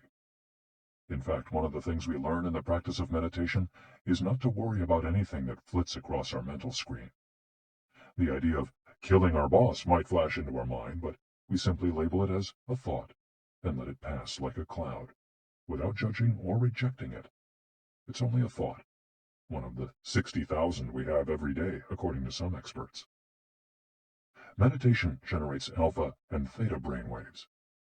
For those experienced in meditation, these waves appear right away, while it might take half an hour for a beginner to experience them.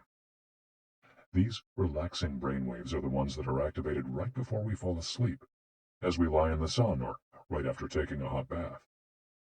We all carry a spa with us everywhere we go.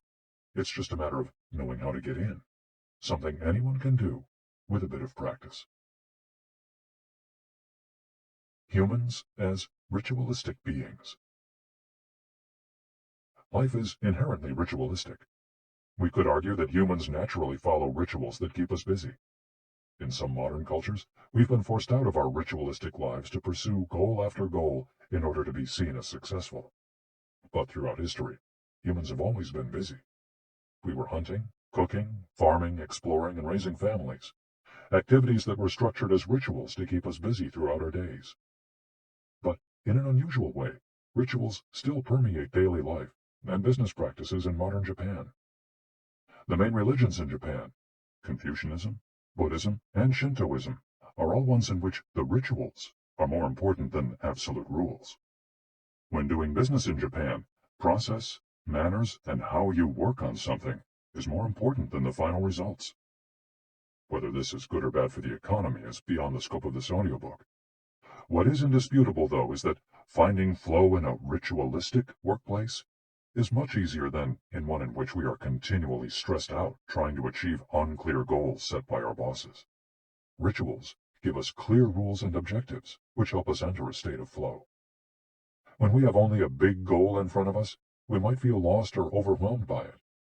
Rituals help us by giving us the process, the sub-steps on the path to achieving a goal. When confronted with a big goal, try to break it down into parts, and then attack each part one by one. Focus on enjoying your daily rituals, using them as tools to enter a state of flow. Don't worry about the outcome. It will come naturally. Happiness is in the doing, not in the result. As a rule of thumb, remind yourself, rituals over goals. The happiest people are not the ones who achieve the most. They're the ones who spend more time than others in a state of flow. Using flow to find your IKIGAI. After hearing this chapter, you should have a better idea of which activities in your life make you enter flow. Write all of them on a piece of paper. Then, ask yourself 3 questions. What do the activities that drive you to flow have in common? Why do these activities drive you to flow? For example, are all the activities you most like doing ones that you practice alone or with other people? Do you flow more when doing things that require you to move your body, or just to think? In the answers to these questions, you might find the underlying IKIGAI that drives your life. If you don't, then keep searching by going deeper into what you like by spending more of your time in the activities that make you flow. Also, try new things that are not on the list of what makes you flow, but that are similar and that you're curious about. For example, if photography is something that drives you into flow, you could also try painting. You might even like it more. Or if you love snowboarding and have never tried surfing, flow is mysterious. It's like a muscle. The more you train it, the more you will flow, and the closer you'll be to your IKIGAI.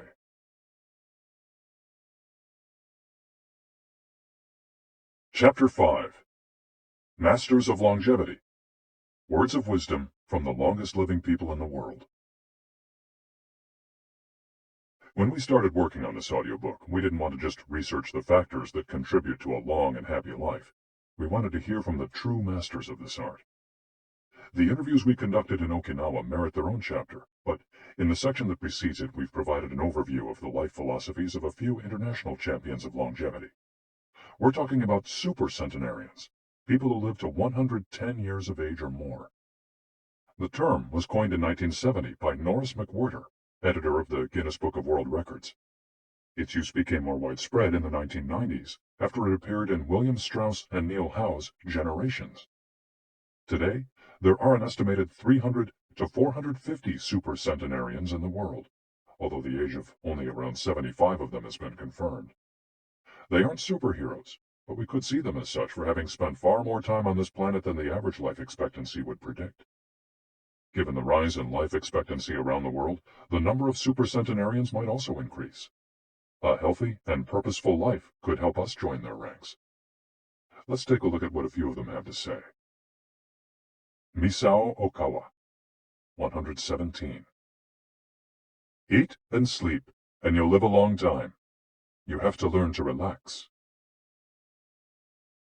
According to the Gerontology Research Group, until April 2015, the oldest living person in the world was Misao Okawa, who passed away in a care facility in Osaka, Japan after living for 117 years, 27 days. The daughter of a textile merchant, she was born in 1898, when Spain lost its colonies in Cuba and the Philippines, and the United States annexed Hawaii and launched Pepsi-Cola. Until she was 110, this woman, who lived in 3 different centuries, cared for herself unassisted. When specialists asked about her self-care routine, Misao answered simply, eating sushi and sleeping, to which we should add, having a tremendous thirst for life. When they inquired about her secret for longevity, she answered with a smile, I ask myself the same thing. Proof that Japan continues to be a factory of long life. In July of the same year, Sakari Momoi passed away at 112 years and 150 days old. At the time, he was the oldest man in the world, though he was younger than 57 women. Maria Capovilla, 116. I've never eaten meat in my life. Born in Ecuador in 1889, Maria Capovilla was recognized by Guinness as the world's oldest person. She died of pneumonia in 2006 at 116 years and 347 days old, leaving behind 3 children, 12 grandchildren, and 20 great and great-great-grandchildren. She gave one of her last interviews at age 107, sharing her memories and her thoughts. I'm happy, and I give thanks to God who keeps me going. I never thought I'd live so long. I thought I'd die long ago. My husband, Antonio Capovilla, was the captain of a ship. He passed away at 84. We had 2 daughters and a son, and now I have many grandchildren and great-grandchildren. Things were better back in the old days. People behaved better. We used to dance, but we were more restrained. There was this one song I loved dancing to, Maria, by Luis Alarcón. I still remember most of the words. I also remember many prayers and say them every day. I like the waltz, and can still dance it. I also still make crafts. I do some of the things I did when I was in school. When she had finished recalling her past, she began to dance, one of her great passions, with an energy that made her seem decades younger. When asked about her secret for longevity, she responded simply, I don't know what the secret to long life is. The only thing I do is, I've never eaten meat in my life. I attribute it to that. Jean Calment, 122. Everything's fine. Born in Arles, France, in February 1875, Jean Calment lived until August 4, 1997, making her, at 122, the oldest person of verified age in history. She jokingly said that she competed with Methuselah, and there is no question that she broke numerous records as she went on celebrating birthdays. She died of natural causes at the end of a happy life, during which she denied herself almost nothing. She rode a bicycle until she turned 100. She lived on her own until 110, when she agreed to move into a nursing home after accidentally starting a small fire in her apartment. She stopped smoking at 120, when her cataracts started making it hard for her to bring a cigarette to her lips. One of her secrets may have been her sense of humor. As she said on her 120th birthday, I see badly, I hear badly, and I feel bad, but everything's fine. Walter Bruning, 114. If you keep your mind and body busy, you'll be around a long time. Born in Minnesota in 1896, Walter Bruning was able to see 3 centuries in his lifetime. He died in Montana in 2011 from natural causes. He'd had 2 wives and a 50-year career on the railroad. At 83, he retired to an assisted living center in Montana, where he remained until his death. He is the 2nd oldest man of verified age ever born in the United States. He gave many interviews in his final years, insisting that his longevity stemmed from, among other things, his habit of eating only 2 meals per day and working for as many hours as he could. "Your mind and your body, you keep both busy," he said on his 112th birthday. "You'll be here a long time." Back then, he was still exercising every day. Among Bruning's other secrets, he had a habit of helping others, and he wasn't afraid of dying. As he declared in a 2010 interview with the Associated Press, "We're all going to die. Some people are scared of dying. Never be afraid to die, because you're born to die." Before passing away in 2011, he is said to have told a pastor that he'd made a deal with God. If he wasn't going to get better, it was time to go. Alexander Emich, 111. "I just haven't died yet." Born in Poland in 1903, Alexander Emich was a chemist and parapsychologist residing in the United States, who, after the death of his predecessor in 2014, became the oldest man of authenticated age in the world. Emich himself died a year thereafter, in June of that year, leaving behind a long life rich with experiences. Emich attributed his longevity to, among other things, never drinking alcohol. "It's not as though I'd won the Nobel Prize," he said upon being declared the world's oldest man. "I never thought I'd get to be so old." When asked about his secret to living so long, his answer was, "I don't know. I just haven't died yet." Ikigai artists. The secret to long life, however, is not held by supercentenarians alone. There are many people of advanced age who, though they haven't made it into Guinness World Records, offer us inspiration and ideas for bringing energy and meaning to our lives. Artists, for example, who carry the torch of their Ikigai instead of retiring, have this power.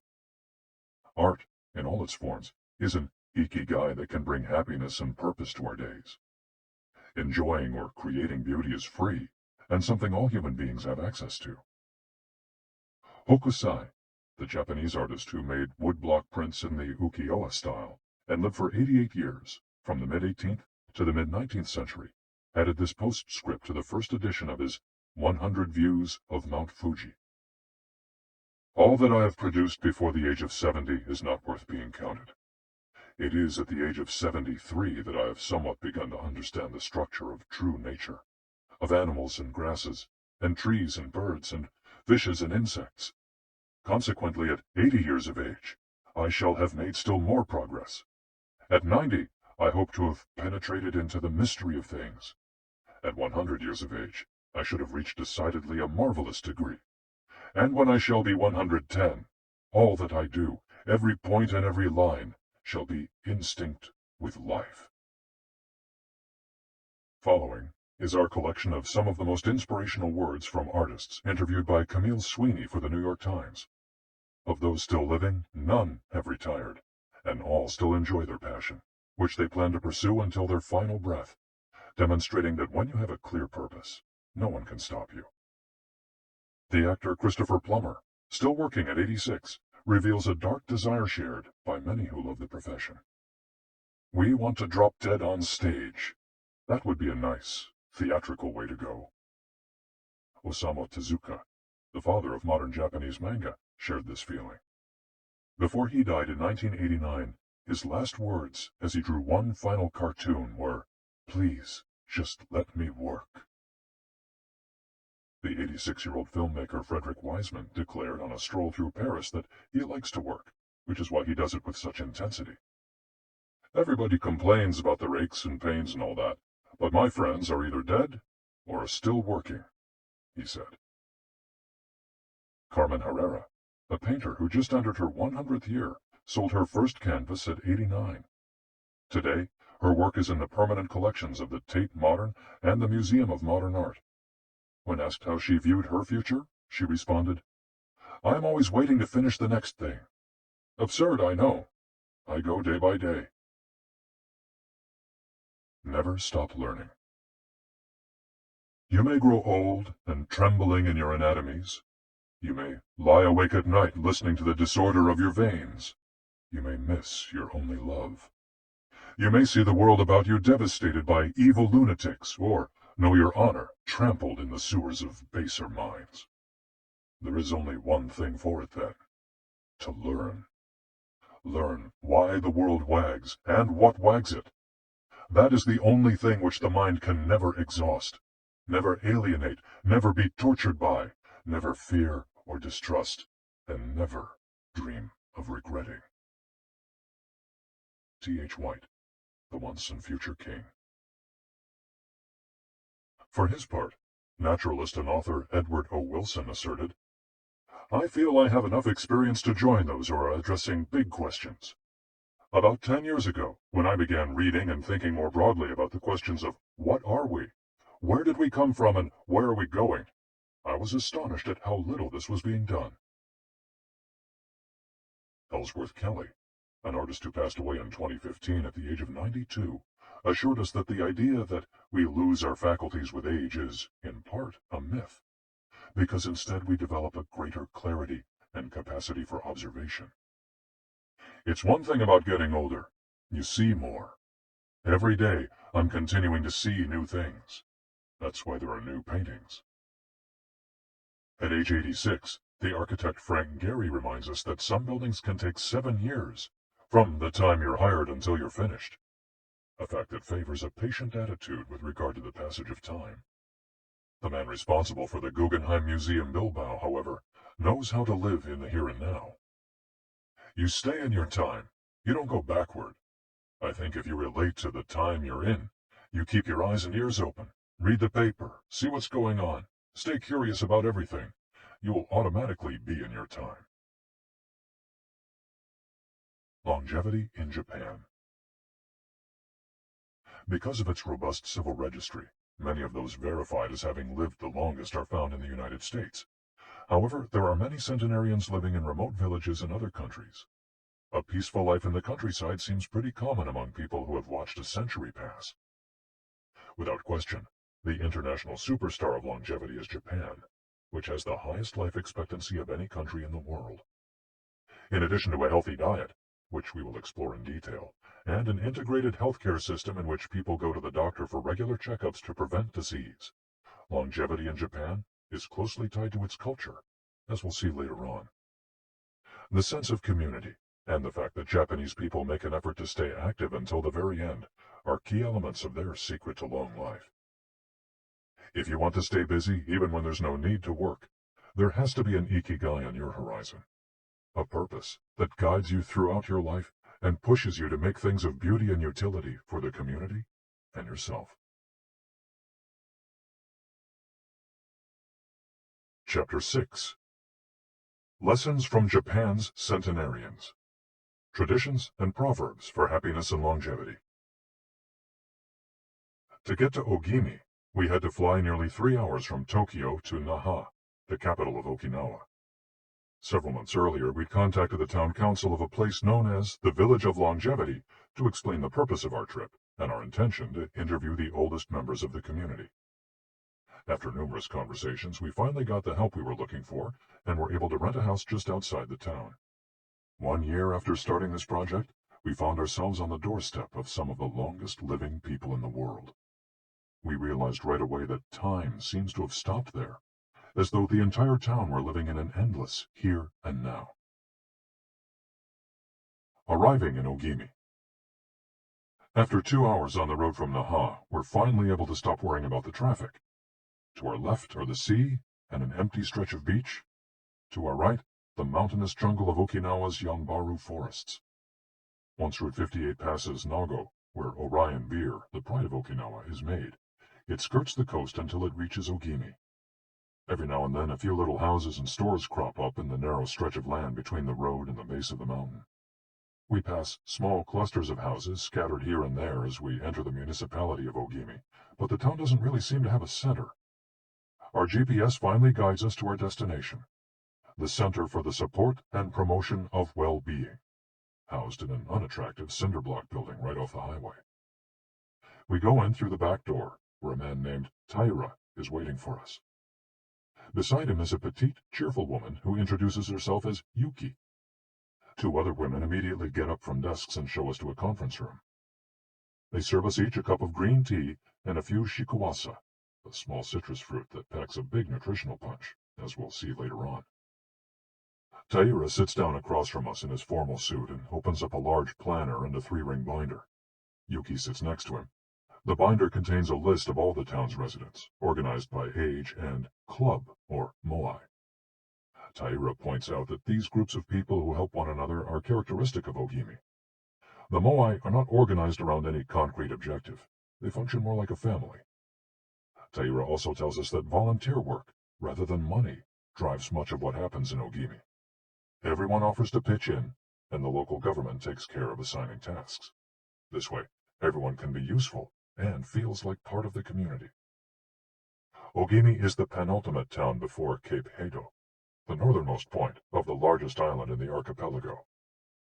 From the top of Ogimi's mountains, we're able to look down over the whole town. Almost everything is the green of the Yanbaru jungle, making us wonder where the nearly 3,200 residents are hiding. We can see a few houses, but they're scattered in little clusters near the sea or in small valleys, accessible by side roads. Communal life. We're invited to eat in one of Ogimi's few restaurants, but when we arrive, the only 3 tables are already reserved. "Don't worry, we'll go to Churaumi instead. It never fills up," says Yuki, walking back to the car. She's still driving at age 88, and takes great pride in that. Her co-pilot is 99, and has also decided to spend the day with us. We have to drive fast to keep up with them on a highway that is sometimes more dirt than asphalt. Finally reaching the other end of the jungle, we can at last sit down to eat. "I don't really go to restaurants," Yuki says as we take our seats. "Almost everything I eat comes from my vegetable garden, and I buy my fish from Tanaka, who's been my friend forever." The restaurant is right by the sea, and seems like something from the planet Tatooine from Star Wars.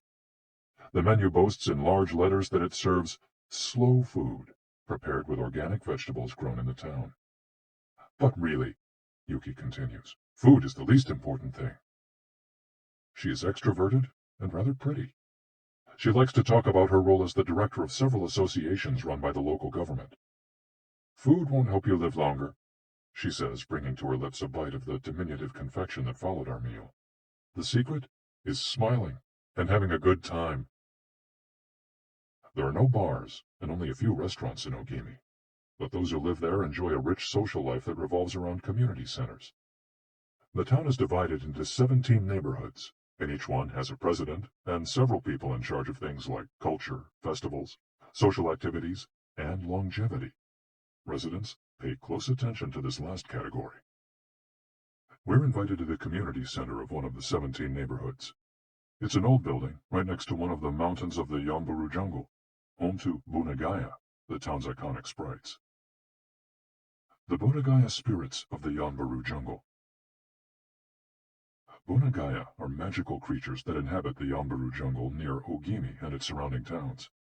They manifest as children with long red hair, and like to hide in the jungle's kajumaru, banyan trees, and go fishing on the beach. Many of Okinawa's stories and fables are about Bunagaya sprites. They're mischievous, playful, and unpredictable. Locals say that the Bunagaya love the mountains, rivers, sea, trees, earth, wind, and animals, and that if you want to befriend them, you have to show respect for nature. A birthday party. When we arrive at the neighborhood's community center, we're greeted by a group of about 20 people who proudly proclaim, "The youngest among us is 83. We conduct our interviews at a large table while drinking green tea. When we finish, we're brought to an event space where we celebrate the birthdays of 3 members of the group. One woman is turning 99, another 94, and one young man has just reached 89. We sing a few songs popular in the village and finish up with "Happy Birthday" in English. The woman turning 99 blows out the candles and thanks everyone for coming to her party. We eat homemade shikuwase cake and end up dancing and celebrating as though it were the birthday of a 20-something. It's the first party, but not the last, that we'll attend during our week in the village. We'll also do karaoke with a group of seniors who sing better than we do, and attend a traditional festival with local bands, dancers, and food stands at the foot of a mountain. Celebrate each day together.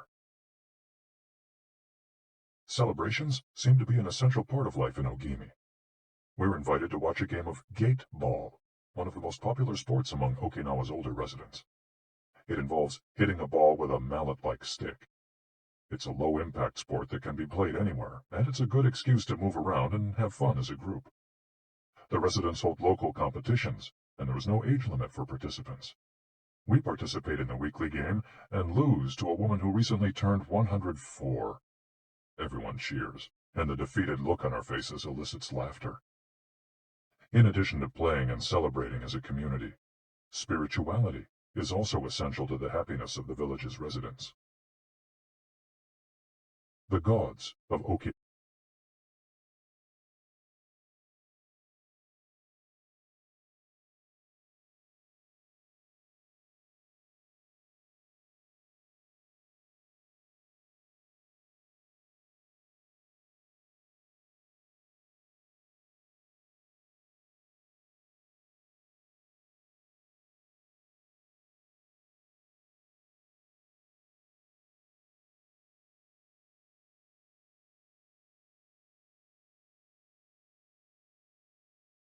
The main religion in Okinawa is known as Ryukyu Shinto.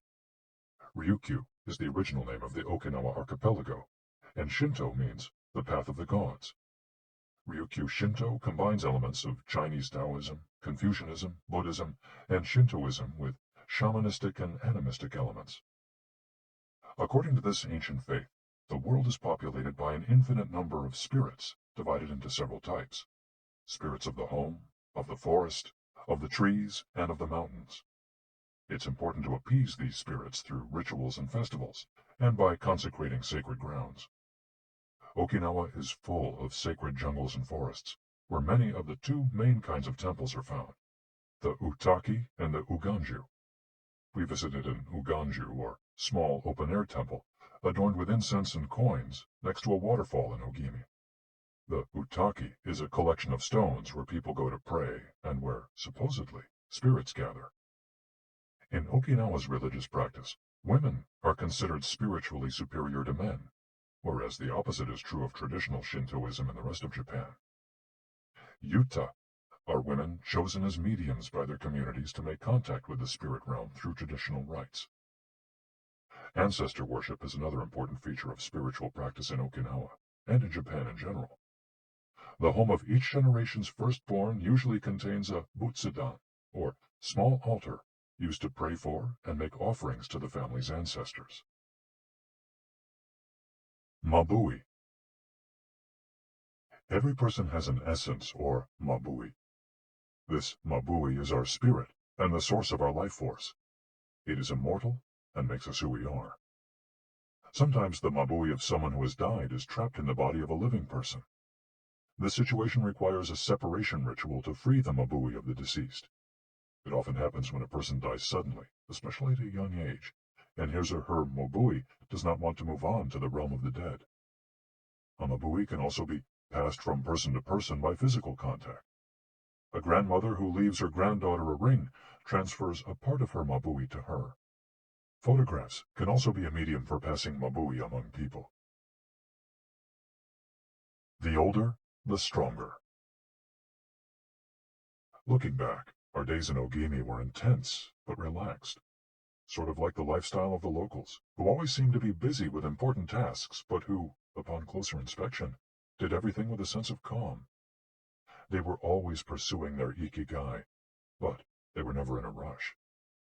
Not only did they seem to be happily busy, but we also noticed that they followed the other principles for happiness that Washington Burnap stated 200 years ago. The grand essentials to happiness in this life are something to do, something to love, and something to hope for. On our last day, we went to buy gifts at a small market at the edge of town. The only things sold there are local vegetables, green tea, and shikawasa juice, along with bottles of water from a spring hidden in the Yonburu forests, bearing labels that read, longevity water. We bought ourselves some of this longevity water and drank it in the parking lot, looking out over the sea and hoping that the little bottles that promised a magic elixir would bring us health and long life, and would help us find our own Ikigai. Then we took a photo with a statue of Abuna Gaya and walked up to it one last time to read the inscription. A declaration from the town where people live longest. At 80, I am still a child. When I come to see you at 90, send me away to wait until I am 100. The older, the stronger. Let us not depend too much on our children as we age. If you seek long life and health, you are welcome in our village, where you will be blessed by nature, and together we will discover the secret to longevity. April 23, 1993, Ogimi Federation of Senior Citizens Clubs. The interviews. Over the course of a week, we conducted a total of 100 interviews, asking the eldest members of the community about their life philosophy, their IKIGAI, and the secrets to longevity. We filmed these conversations with 2 cameras for use in a little documentary, and chose a few especially meaningful and inspiring statements to include in this section of the audiobook. 1. Don't worry. The secret to a long life is not to worry, and to keep your heart young. Don't let it grow old. Open your heart to people with a nice smile on your face. If you smile and open your heart, your grandchildren and everyone else will want to see you. The best way to avoid anxiety is to go out in the street and say hello to people. I do it every day. I go out there and say hello and see you later. Then I go home and care for my vegetable garden. In the afternoon, I spend time with friends. Here, everyone gets along. We try not to cause problems. Spending time together and having fun is the only thing that matters. 2. Cultivate good habits. I feel joy every morning waking up at 6 and opening the curtains to look out at my garden where I grow my own vegetables. I go right outside to check on my tomatoes, my mandarin oranges. I love the sight of them. It relaxes me. After an hour in the garden, I go back inside and make breakfast. I plant my own vegetables and cook them myself. That's my ikigai. The key to staying sharp in old age is in your fingers. From your fingers to your brain and back again. If you keep your fingers busy, you'll live to see 100. I get up at 4 every day. I set my alarm for that time, have a cup of coffee, and do a little exercise, lifting my arms. That gives me energy for the rest of the day. I eat a bit of everything. I think that's the secret. I like variety in what I eat. I think it tastes better. Working. If you don't work, your body breaks down. When I wake up, I go to the Butsudan and light incense. You have to keep your ancestors in mind. It's the first thing I do every morning.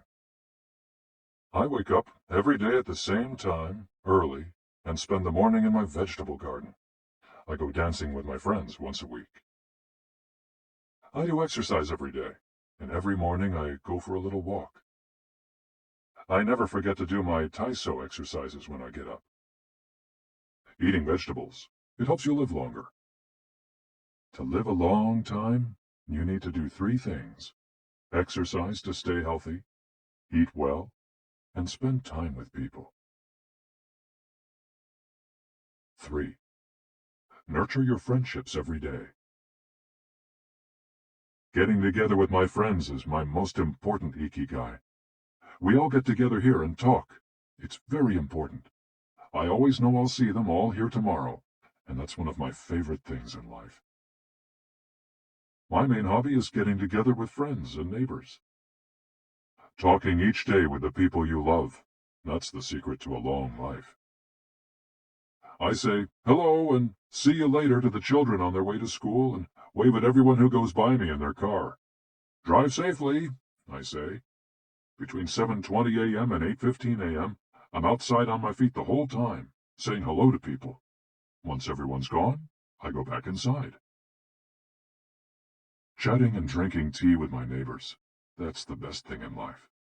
And singing together. I wake up at 5 every morning, leave the house, and walk to the sea. Then I go to a friend's house and we have tea together. That's the secret to a long life. Getting together with people and going from place to place. 4. Live an unhurried life. My secret to a long life is always saying to myself, slow down and relax. You live much longer if you're not in a hurry. I make things with wicker. That's my ikigai. The first thing I do when I wake up is pray, then I do my exercises and eat breakfast. At 7, I calmly start working on my wicker.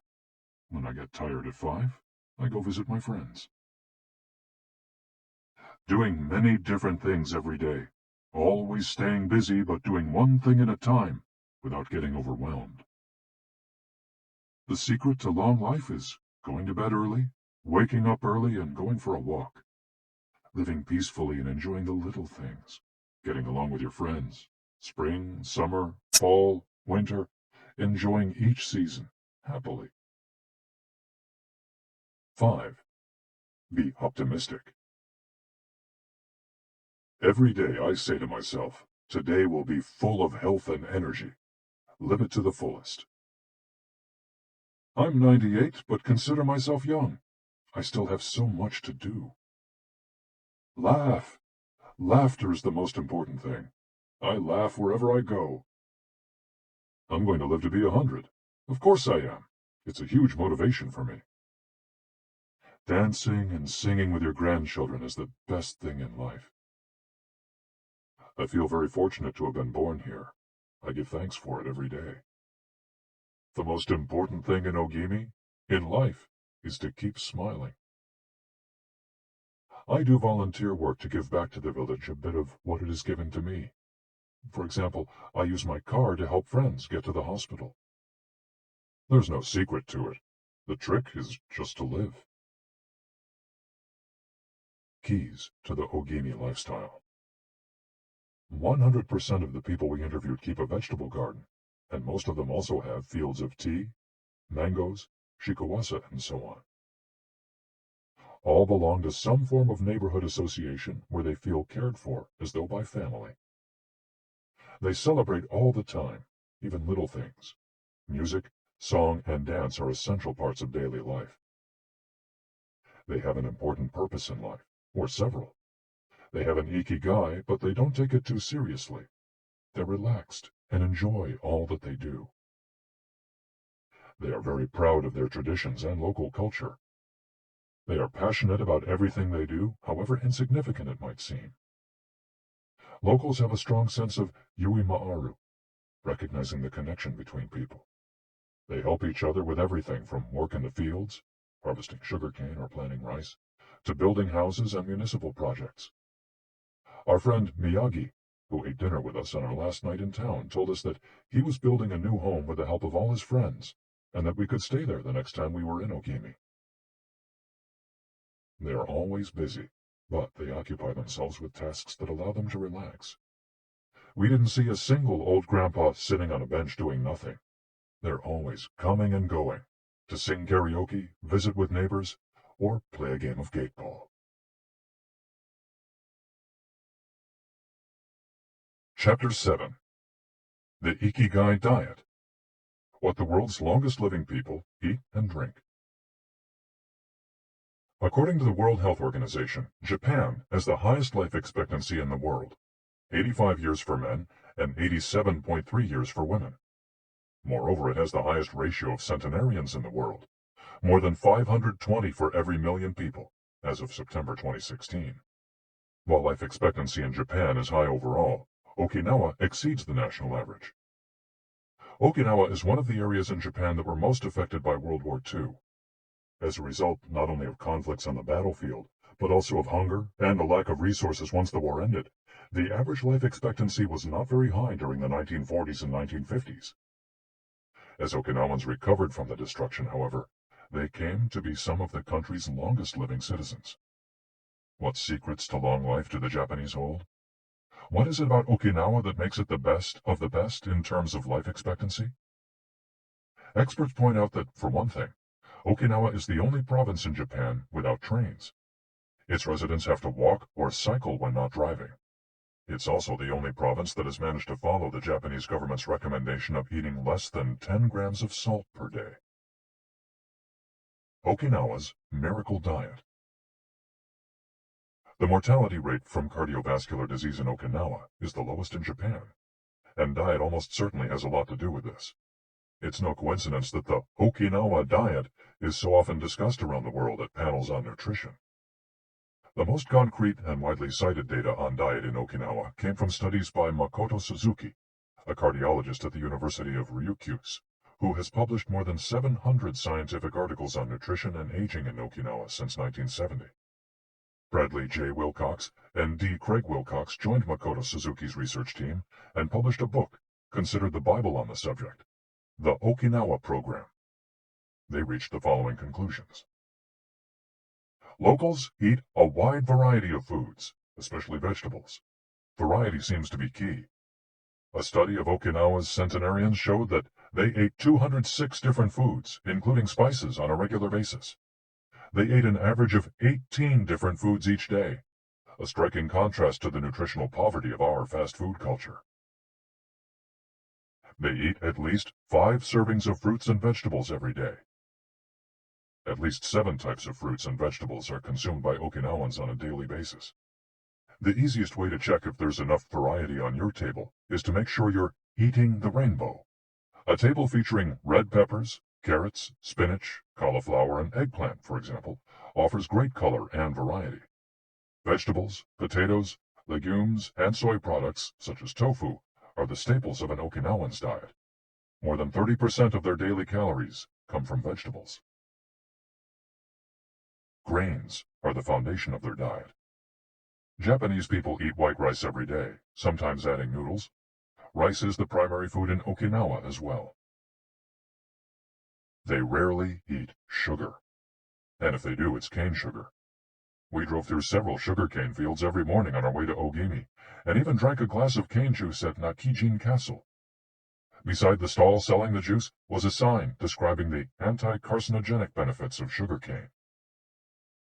In addition to these basic dietary principles, Okinawans eat fish an average of 3 times per week. Unlike in other parts of Japan, the most frequently consumed meat is pork, though locals eat it only once or twice per week. Along these lines, Makoto Suzuki's studies indicate the following.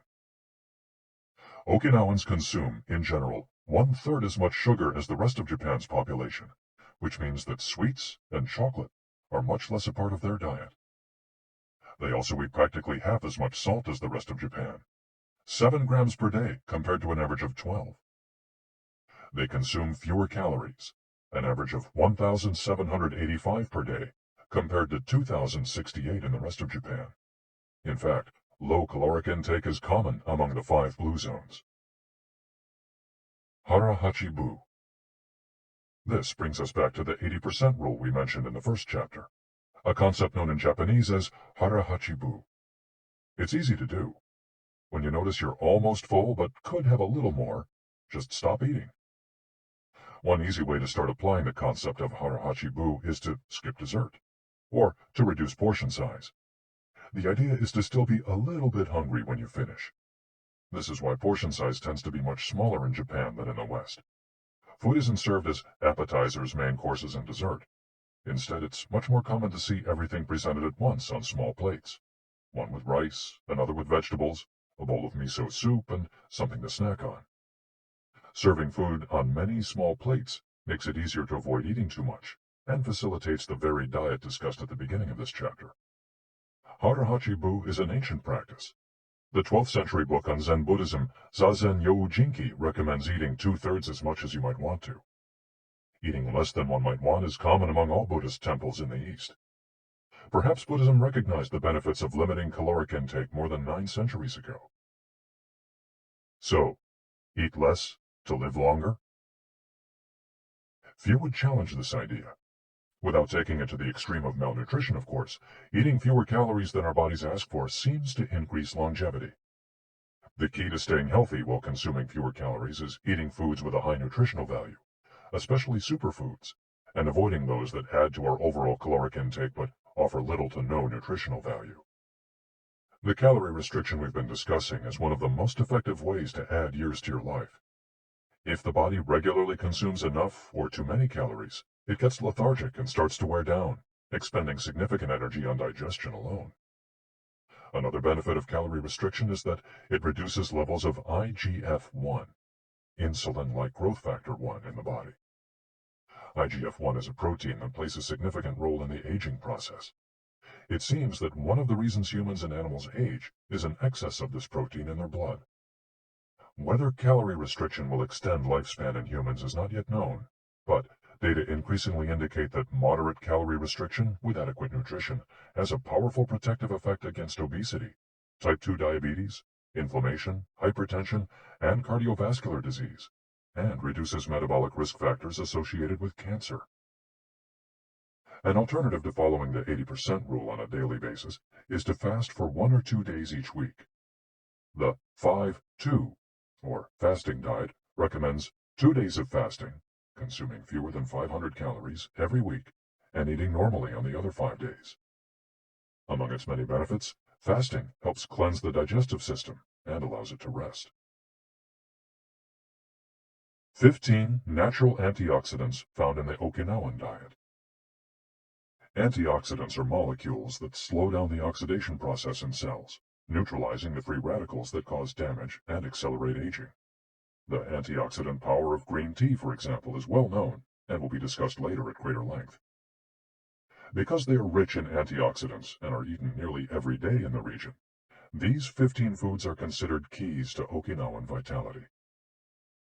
Tofu, miso, tuna, carrots, goya, a bitter melon, kombu, sea kelp, cabbage, nori, seaweed, onion, soy sprouts, hechima, a cucumber-like gourd, soybeans, boiled or raw, sweet potato, peppers, and sanpin cha, jasmine tea. Sanpin cha, the reigning infusion in Okinawa. Okinawans drink more sanpin cha, a mix of green tea and jasmine flowers, than any other kind of tea. The closest approximation in the West would be the jasmine tea that usually comes from China. A 1988 study conducted by Hiroko Sho at the Okinawa Institute of Science and Technology indicates that jasmine tea reduces blood cholesterol levels. Sanpin cha can be found in many different forms in Okinawa, and is even available in vending machines. In addition to all the antioxidant benefits of green tea, it boasts the benefits of jasmine, which include reducing the risk of heart attack, strengthening the immune system, helping relieve stress, lowering cholesterol. Okinawans drink an average of 3 cups of sanpin cha every day. It might be hard to find exactly the same blend in the West, but we can drink jasmine tea, or even a high-quality green tea instead. The secrets of green tea. Green tea has been credited for centuries with significant medicinal properties. Recent studies have confirmed its many benefits, and have attested to the importance of this ancient plant in the longevity of those who drink it often. Originally from China, where it's been consumed for millennia, green tea didn't make its way to the rest of the world until just a few centuries ago. Unlike other teas, and as a result of being air-dried without fermentation, it retains its active elements even after being dried and crumbled. It offers meaningful health benefits such as controlling cholesterol, lowering blood sugar levels, improving circulation, protection against the flu, vitamin C, promoting bone health, fluoride, protection against certain bacterial infections, protection against UV damage, cleansing and diuretic effects. White tea, with its high concentration of polyphenols, may be even more effective against aging. In fact, it's considered to be the natural product with the greatest antioxidant power in the world, to the extent that 1 cup of white tea might pack the same punch as a dozen glasses of orange juice. In summary, drinking green or white tea every day can help us reduce the free radicals in our bodies, keeping us young longer. The powerful shikuwasa. Shikuwasa is the citrus fruit par excellence of Okinawa, and Ogimi is its largest producer in all of Japan. The fruit is extremely acidic. It's impossible to drink shikuwasa juice without diluting it first with water. Its taste is somewhere between that of a lime and a mandarin orange, to which it bears a family resemblance.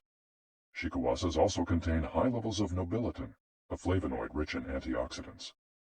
All citrus fruits, grapefruits, oranges, lemons, are high in nobiletin, but Okinawa's shikuwasas have 40 times as much as oranges. Consuming nobiletin has been proven to protect us from arteriosclerosis, cancer, type 2 diabetes, and obesity in general. Shikuwasas also contain vitamins C and B, beta-carotene, and minerals. They're used in many traditional dishes and to add flavor to food and are squeezed to make juice. While conducting research at the birthday parties of the town's grandparents, we were served shikuwasa cake. The antioxidant canon for Westerners.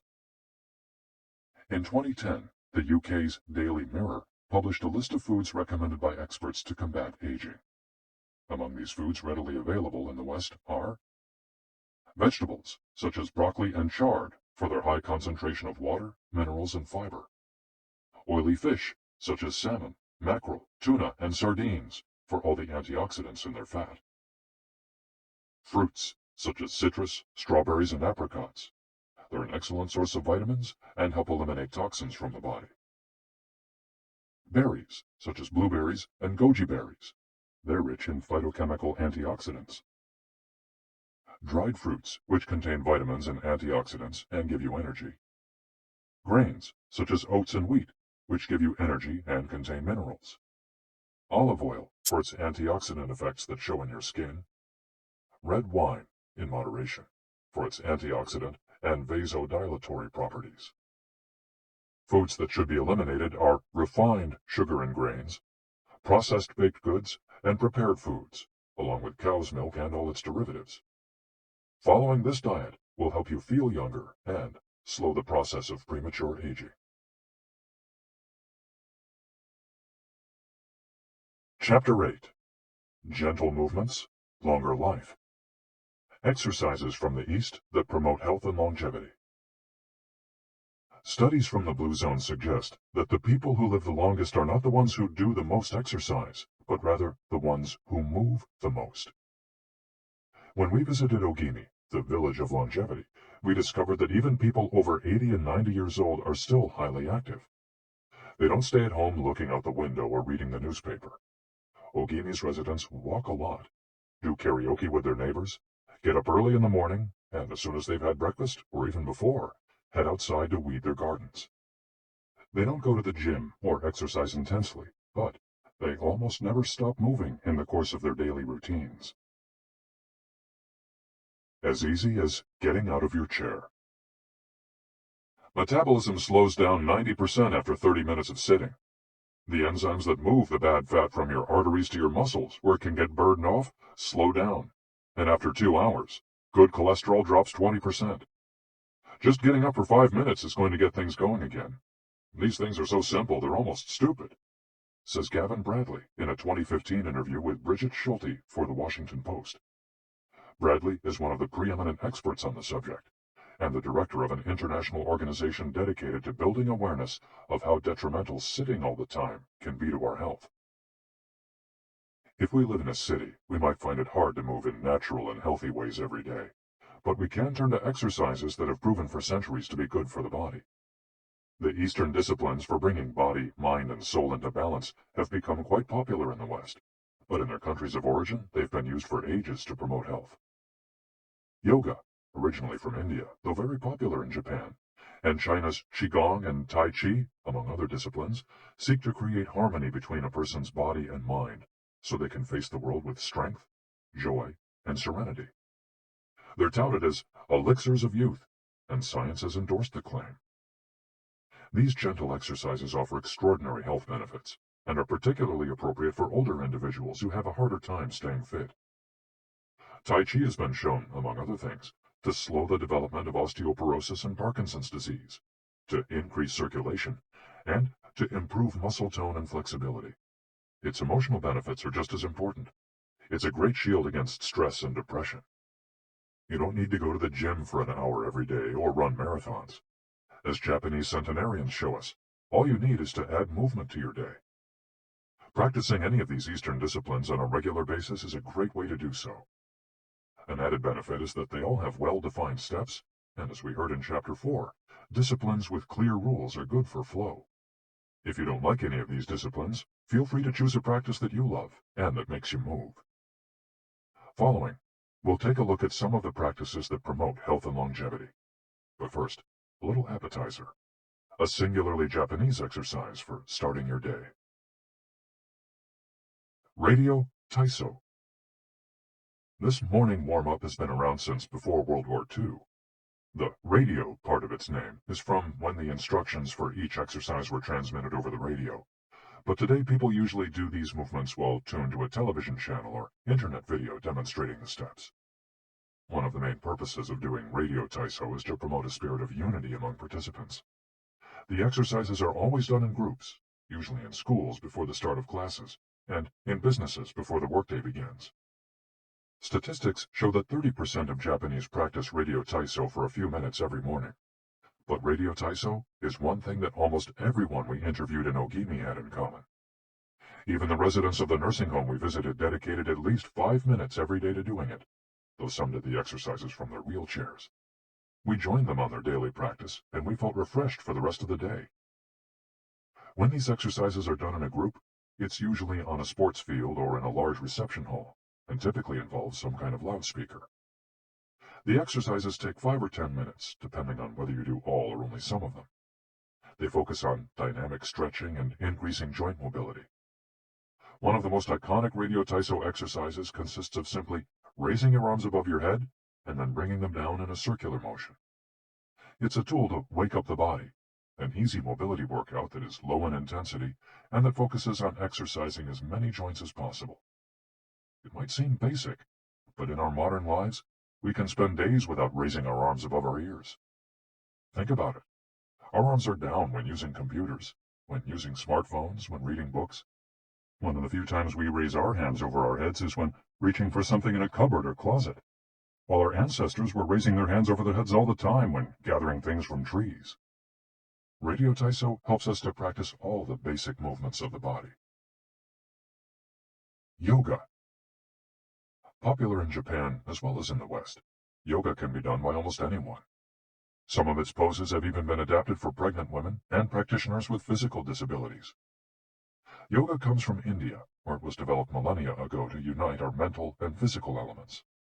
The word yoga itself comes from the Sanskrit term for yoke, which refers to the crosspiece that binds draft animals to one another and to the cart they're pulling. Yoga strives to unite body and mind in the same way, guiding us toward a healthy lifestyle in harmony with the world around us. The main objectives of yoga are to bring us closer to our human nature, mental and physical purification, to bring us closer to the divine.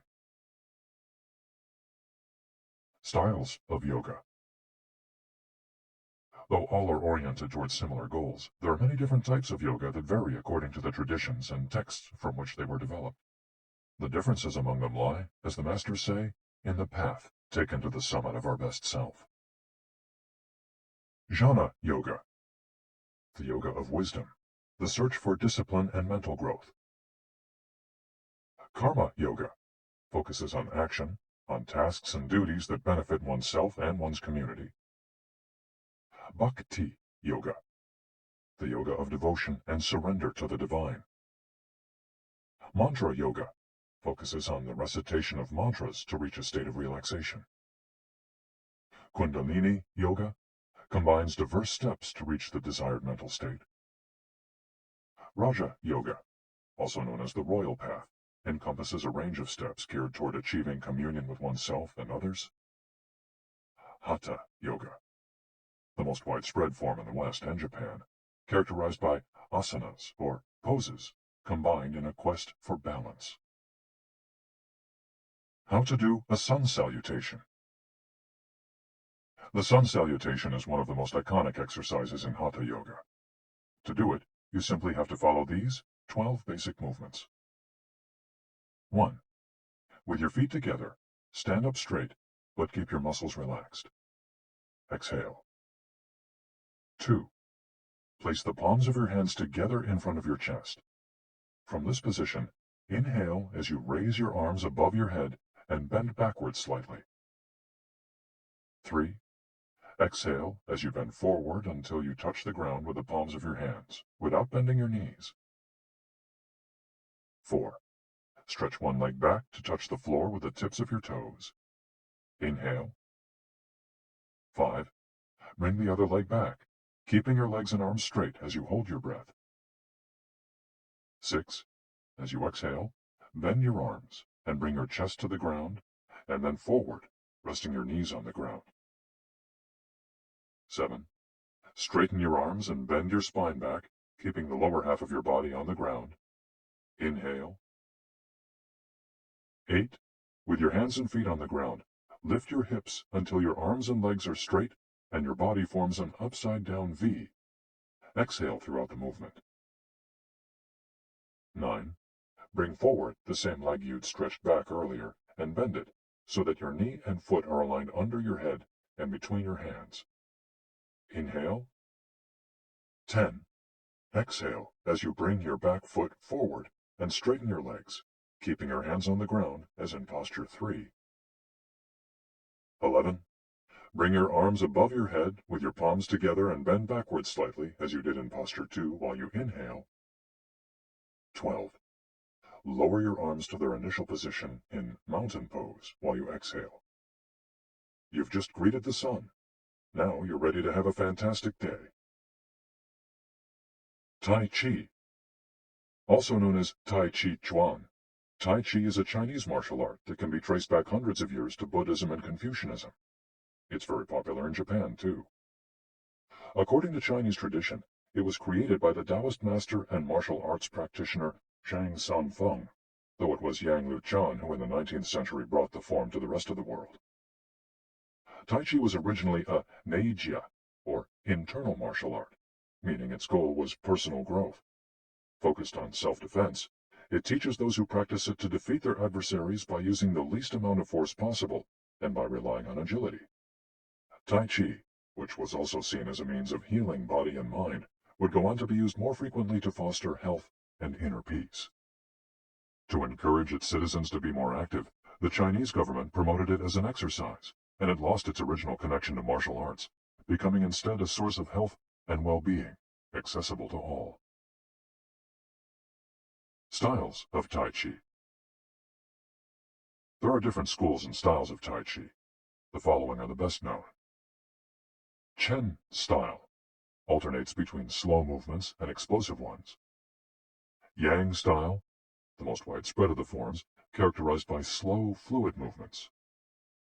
Wu style utilizes small, slow, deliberate movements. Hao style, centered on internal movements, with almost microscopic external movements, one of the least practiced forms of Tai Chi, even in China. Despite their differences, these styles all have the same objectives. 1. To control movement through stillness.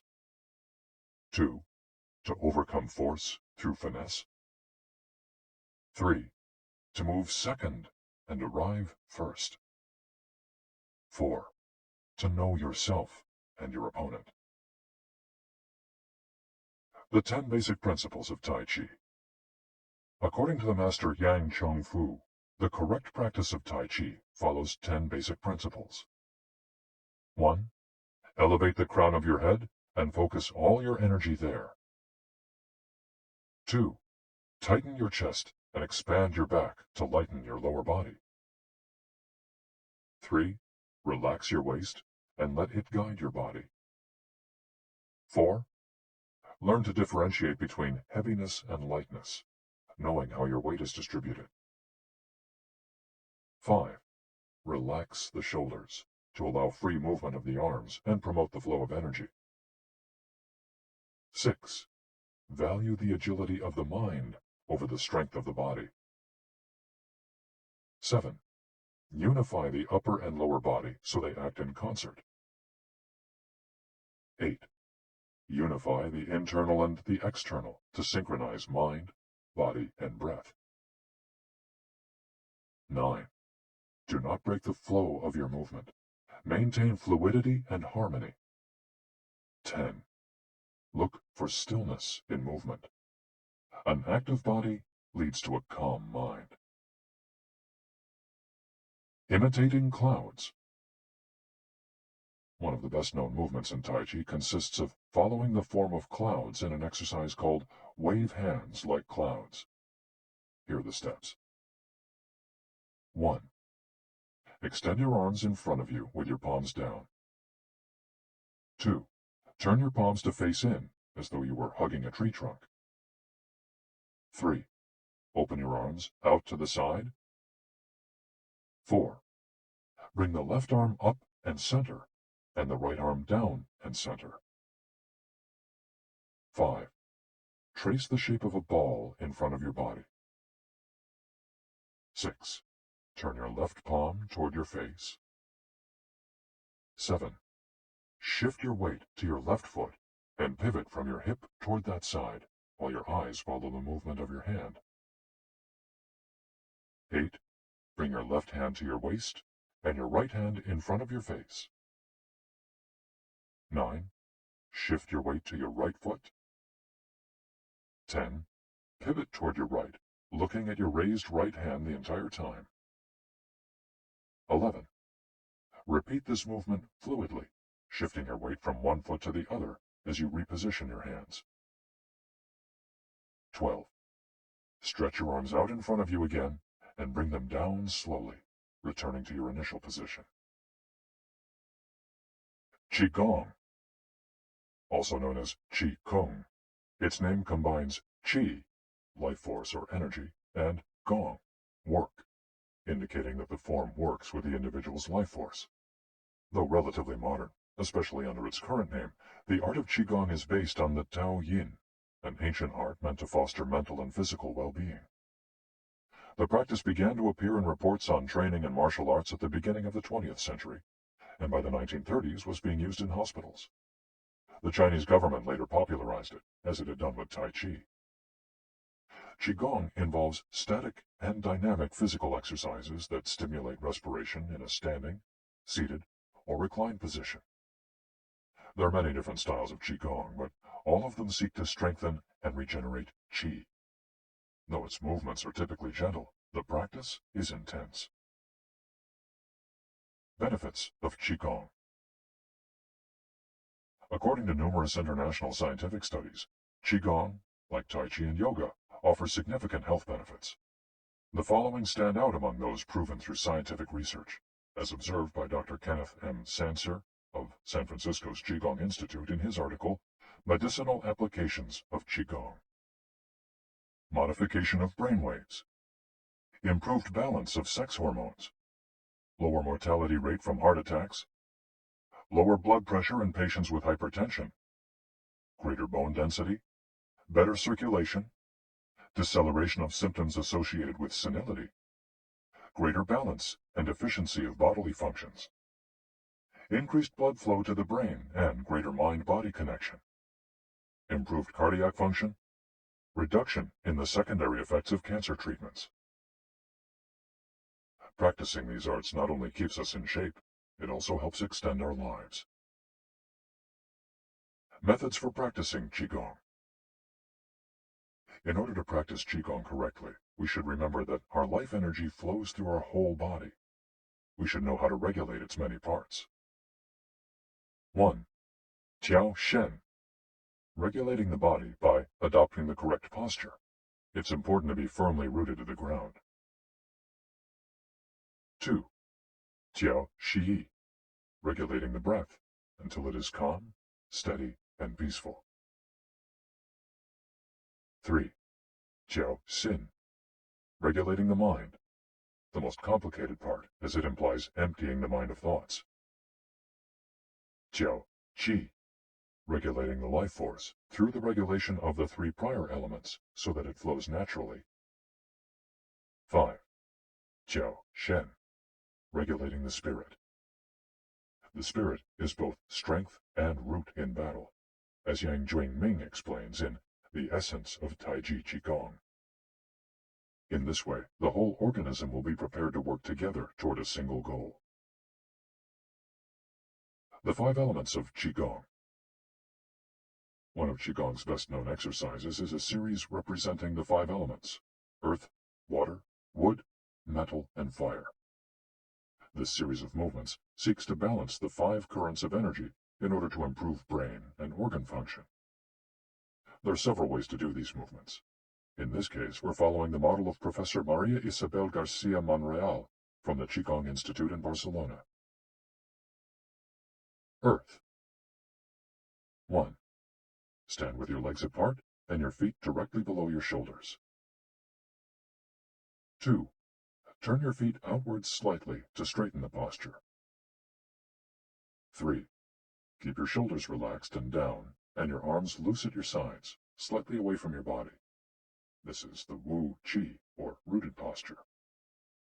4. As you inhale, raise your arms in front of you until your hands are level with your shoulders, your palms facing down. 5. Exhale as you bend your knees and bring your arms down until your hands are level with your stomach, your palms facing in. 6. Hold this position for a few seconds, focusing on your breath. Water. Starting from earth posture, bend your knees into a squat, keeping your chest upright and exhaling throughout. 2. Press your coccyx downward to stretch your lumbar spine. 3. As you inhale, stand to return to earth posture. 4. Repeat twice for a total of 3. Wood. 1. Starting from earth posture, turn your palms upward and open your arms to the side, forming a circle as you inhale until your hands are level with your clavicle. Turn your hands so that your palms and elbows point downward while keeping your shoulders relaxed. 2. Reverse the movement as you exhale, making a downward circle with your arms until you reach your initial position. 3. Repeat twice for a total of 3. Metal. 1. Starting from earth posture, raise your arms until your hands are level with your sternum. 2. Turn your palms toward each other, about 4 inches apart, with your fingers relaxed and slightly separated, pointing upward. 3. As you inhale, move your hands away from each other until they are shoulder width apart. 4. As you exhale, bring your hands toward each other until they are back in position 2. 5. Repeat twice for a total of 3, observing the concentration of energy as you bring your hands together in front of your lungs. Fire. 1. Starting from earth posture, bring your hands level with your heart as you inhale, with one hand slightly above the other and your palms facing each other. 2. Rotate your hands to feel the energy of your heart. 3. Turn from your waist gently to the left, keeping your torso relaxed and your forearms parallel to the ground. 4. With your palms still facing each other, separate your hands, bringing one up until it is level with your shoulder and the other down in front of your abdomen. 5. Turn from your waist gently to the right, keeping your torso relaxed and your forearms parallel to the ground. 6. As you exhale, let your hands come back together in front of your heart. 7. With your palms still facing each other, separate your hands, bringing one up until it is level with your shoulder and the other down in front of your abdomen. Completing the series. 1. Starting from earth posture, inhale as you bring your hands level with your shoulders, palms facing down. 2. As you exhale, lower your arms to rest at your sides, returning to the initial Wu Qi posture. Shiatsu. Created in Japan in the early 20th century, principally for the treatment of arthritis, Shiatsu also works on energy flow through the application of pressure with the thumbs and the palms of the hands. In combination with stretching and breathing exercises, it seeks to create equilibrium among the different elements of the body. The following quote is about the Tao Yin, a general term referring to the ancient arts meant to foster mental and physical well-being. It is not important that a Tao Yin have a name, is imitating something, or is engraved in jade. What is important is the technique and the essence of what is really practiced. Stretching and contracting, bending and lifting of the head, stepping, lying down, resting or standing, walking or stepping slowly, screaming or breathing, everything can be a Dao Yin. Ge Hong. Breathe better. Live longer. The book Shu Qian Shishu, known in the West as 10 Books on the Cultivation of Perfection, dates back to the 13th century and is a compendium of materials from diverse sources on developing the mind and body. It quotes, among others, the celebrated Chinese doctor and essayist Sun Simiao, who lived during the 6th century. Sun Simiao was a proponent of a technique called the 6 healing sounds, which involves the coordination of movement, breathing, and pronouncing sounds with the purpose of bringing our souls to a place of calm. The 6 sounds are XU, pronounced like shh, with a deep sigh, which is associated with the liver. HE, pronounced like her, with a yawn, which is associated with the heart. SI, pronounced like sir, with a slow exhale, which is associated with the lungs. CHUI, pronounced like chui, with a forceful exhale, which is also associated with the kidneys. HOO, pronounced like hu, which is associated with the spleen, and XI, pronounced like shi, which connects the whole body. The following poem by Sun Simiao offers clues about how to live well according to the season. It reminds us of the importance of breathing, and suggests that as we breathe, we visualize the organs associated with each of the healing sounds. In spring, breathe shh for clear eyes, and so wood can aid your liver. In summer, reach for her, so that heart and fire can be at peace. In fall, breathe sir to stabilize and gather metal, keeping the lungs moist. For the kidneys, next, breathe chui and see your inner waters calm. The triple heater needs your shi to expel all heat and troubles. In all 4 seasons, take deep breaths so your spleen can process food. And of course, avoid exhaling noisily. Don't let even your own ears hear you. The practice is most excellent and will help preserve your divine elixir. It might feel confusing to be presented with all the Eastern traditions we've introduced in this chapter. The takeaway is that they all combine a physical exercise with an awareness of our breath. These 2 components, movements and breath, help us to bring our consciousness in line with our body, instead of allowing our mind to be carried away by the sea of daily worries. Most of the time, we're just not aware enough of our breathing.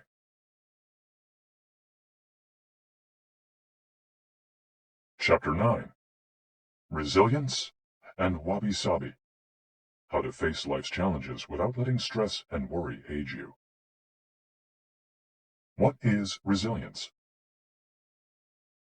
One thing that everyone with a clearly defined IKIGAI has in common is that they pursue their passion no matter what. They never give up, even when the cards seem stacked against them or they face one hurdle after another.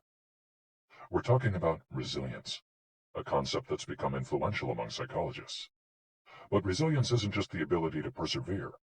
As we'll hear in this chapter, it's also an outlook we can cultivate to stay focused on the important things in life, rather than what is most urgent, and keep ourselves from being carried away by negative emotions.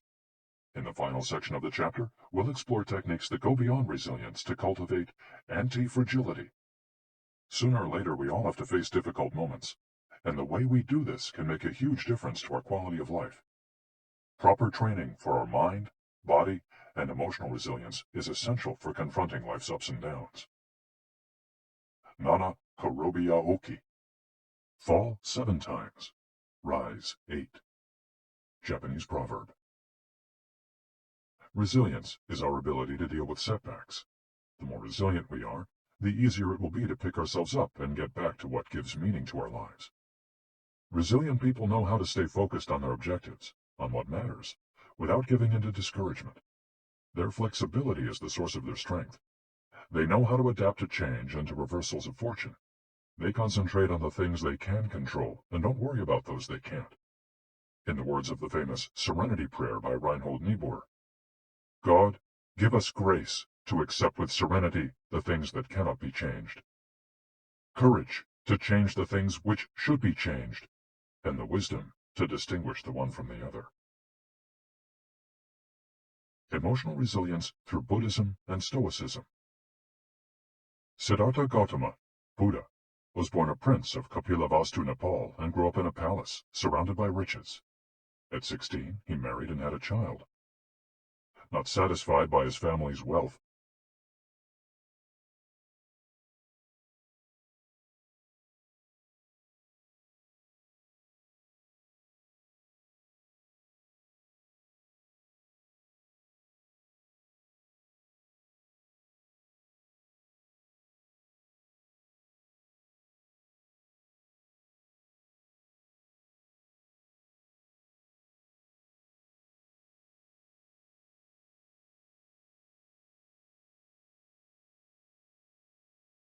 he decided to try a different lifestyle and ran away from the palace to live as an ascetic.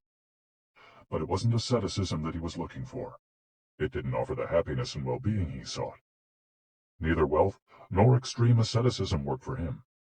He realized that a wise person should not ignore life's pleasures.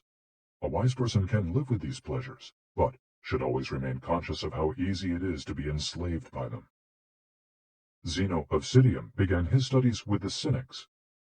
The Cynics also led ascetic lives, leaving behind all earthly pleasures. They lived in the street, and the only thing they owned was the clothing on their backs. Seeing that cynicism did not give him a sense of well-being, Zeno abandoned its teachings to found the school of Stoicism, which centers on the idea that there is nothing wrong with enjoying life's pleasures as long as they do not take control of your life as you enjoy them. You have to be prepared for those pleasures to disappear. The goal is not to eliminate all feelings and pleasures from our lives, as in cynicism, but to eliminate negative emotions. Since their inception, one of the objectives of both Buddhism and Stoicism has been to control pleasure, emotions, and desires. Though the philosophies are very different, both aim to curb our ego and control our negative emotions. Both Stoicism and Buddhism are, at their roots, methods for practicing well-being. According to Stoicism, our pleasures and desires are not the problem. We can enjoy them as long as they don't take control of us. The Stoics viewed those who were able to control their emotions as virtuous. What's the worst thing that could happen? We finally land our dream job, but after a little while we're already hunting for a better one. We win the lottery and buy a nice car, but then decide we can't live without a sailboat. We finally win the heart of the man or woman we've been pining for, and suddenly we find we have a wandering eye. People can be insatiable. The Stoics believe that these kinds of desires and ambitions are not worth pursuing. The objective of the virtuous person is to reach a state of tranquility, apatheia, the absence of negative feelings such as anxiety, fear, shame, vanity, and anger, and the presence of positive feelings such as happiness, love, serenity, and gratitude. In order to keep their minds virtuous, the Stoics practiced something like negative visualization. They imagined the worst thing that could happen in order to be prepared if certain privileges and pleasures were taken from them. To practice negative visualization, we have to reflect on negative events, but without worrying about them. Seneca, one of the richest men in ancient Rome, lived a life of luxury, but was, nonetheless, an active Stoic. He recommended practicing negative visualization every night before falling asleep. In fact, he not only imagined these negative situations, he actually put them into practice. For example, by living for a week without servants, or the food and drink he was used to as a wealthy man. As a result, he was able to answer the question, what's the worst thing that could happen?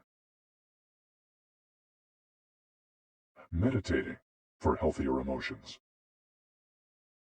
In addition to negative visualization and not giving in to negative emotions, another central tenet of Stoicism is knowing what we can control and what we can't, as we see in the Serenity Prayer.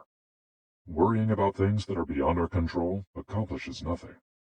We should have a clear sense of what we can change and what we can't, which in turn will allow us to resist giving in to negative emotions.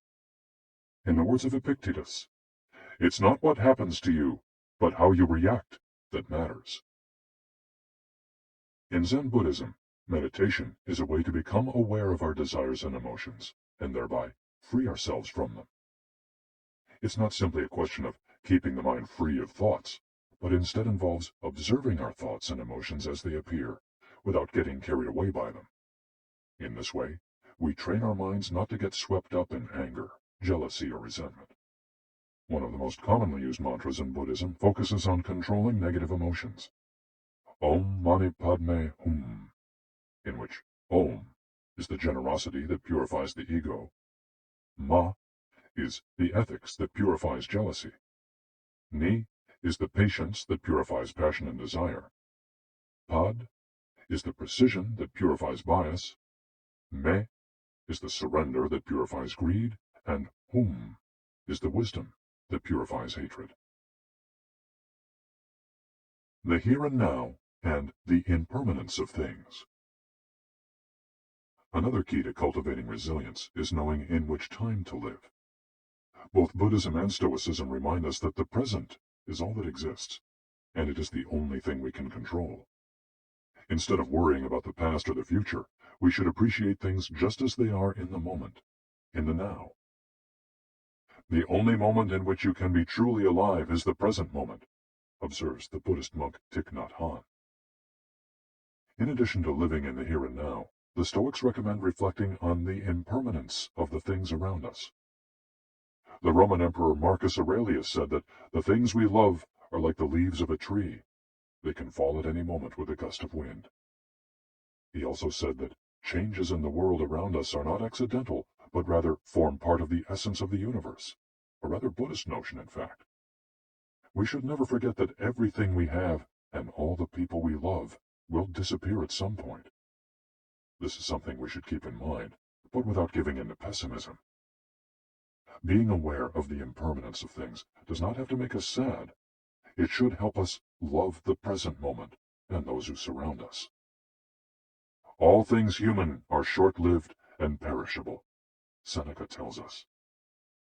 The temporary, ephemeral, and impermanent nature of the world is central to every Buddhist discipline. Keeping this always in mind helps us avoid excessive pain in times of loss. Wabi-sabi and IKIGAI. Wabi-sabi is a Japanese concept that shows us the beauty of the fleeting, changeable, and imperfect nature of the world around us. Instead of searching for beauty in perfection, we should look for it in things that are flawed, incomplete. This is why the Japanese place such value, for example, on an irregular or cracked teacup. Only things that are imperfect, incomplete, and ephemeral can truly be beautiful, because only those things resemble the natural world. A complementary Japanese concept is that of Ichigo-ichie, which could be translated as, "This moment exists only now and won't come again." It's heard most often in social gatherings as a reminder that each encounter, whether with friends, family, or strangers, is unique and will never be repeated, meaning that we should enjoy the moment and not lose ourselves in worries about the past or the future. The concept is commonly used in tea ceremonies, Zen meditation, and Japanese martial arts, all of which place emphasis on being present in the moment. In the West, we've grown accustomed to the permanence of the stone buildings and cathedrals of Europe, which sometimes gives us the sense that nothing changes, making us forget about the passage of time. Greco-Roman architecture adores symmetry, sharp lines, imposing facades, and buildings and statues of the gods that outlast the centuries.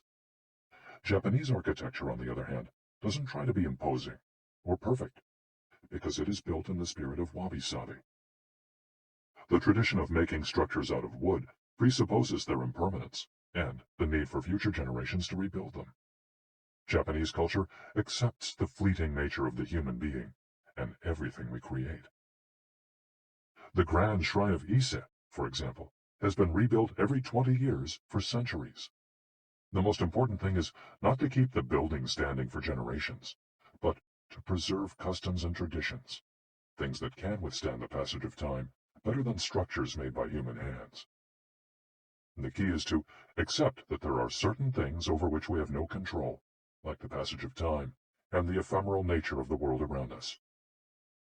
Ichigo-ichie teaches us to focus on the present and enjoy each moment that life brings us. This is why it's so important to find and pursue our Ikigai. Wabi-sabi teaches us to appreciate the beauty of imperfection as an opportunity for growth.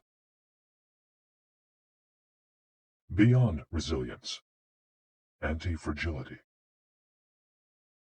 As the legend goes, the first time Hercules faced the Hydra, he despaired when he discovered that cutting off one of its heads meant that two would grow back in its place. He would never be able to kill the beast if it got stronger with every wound. As Nassim Nicholas Taleb explains in Anti-Fragile, Things That Gain from Disorder, we use the word fragile to describe people, things, and organizations that are weakened when harmed, and the words robust and resilient for things that are able to withstand harm without weakening. But we don't have a word for things that get stronger when harmed, up to a point. To refer to the kind of power possessed by the Hydra of Lerna, to talk about things that get stronger when they are harmed, Taleb proposed the term anti-fragile. Anti-fragility is beyond resilience or robustness. The resilient resists shocks and stays the same. The anti-fragile gets better.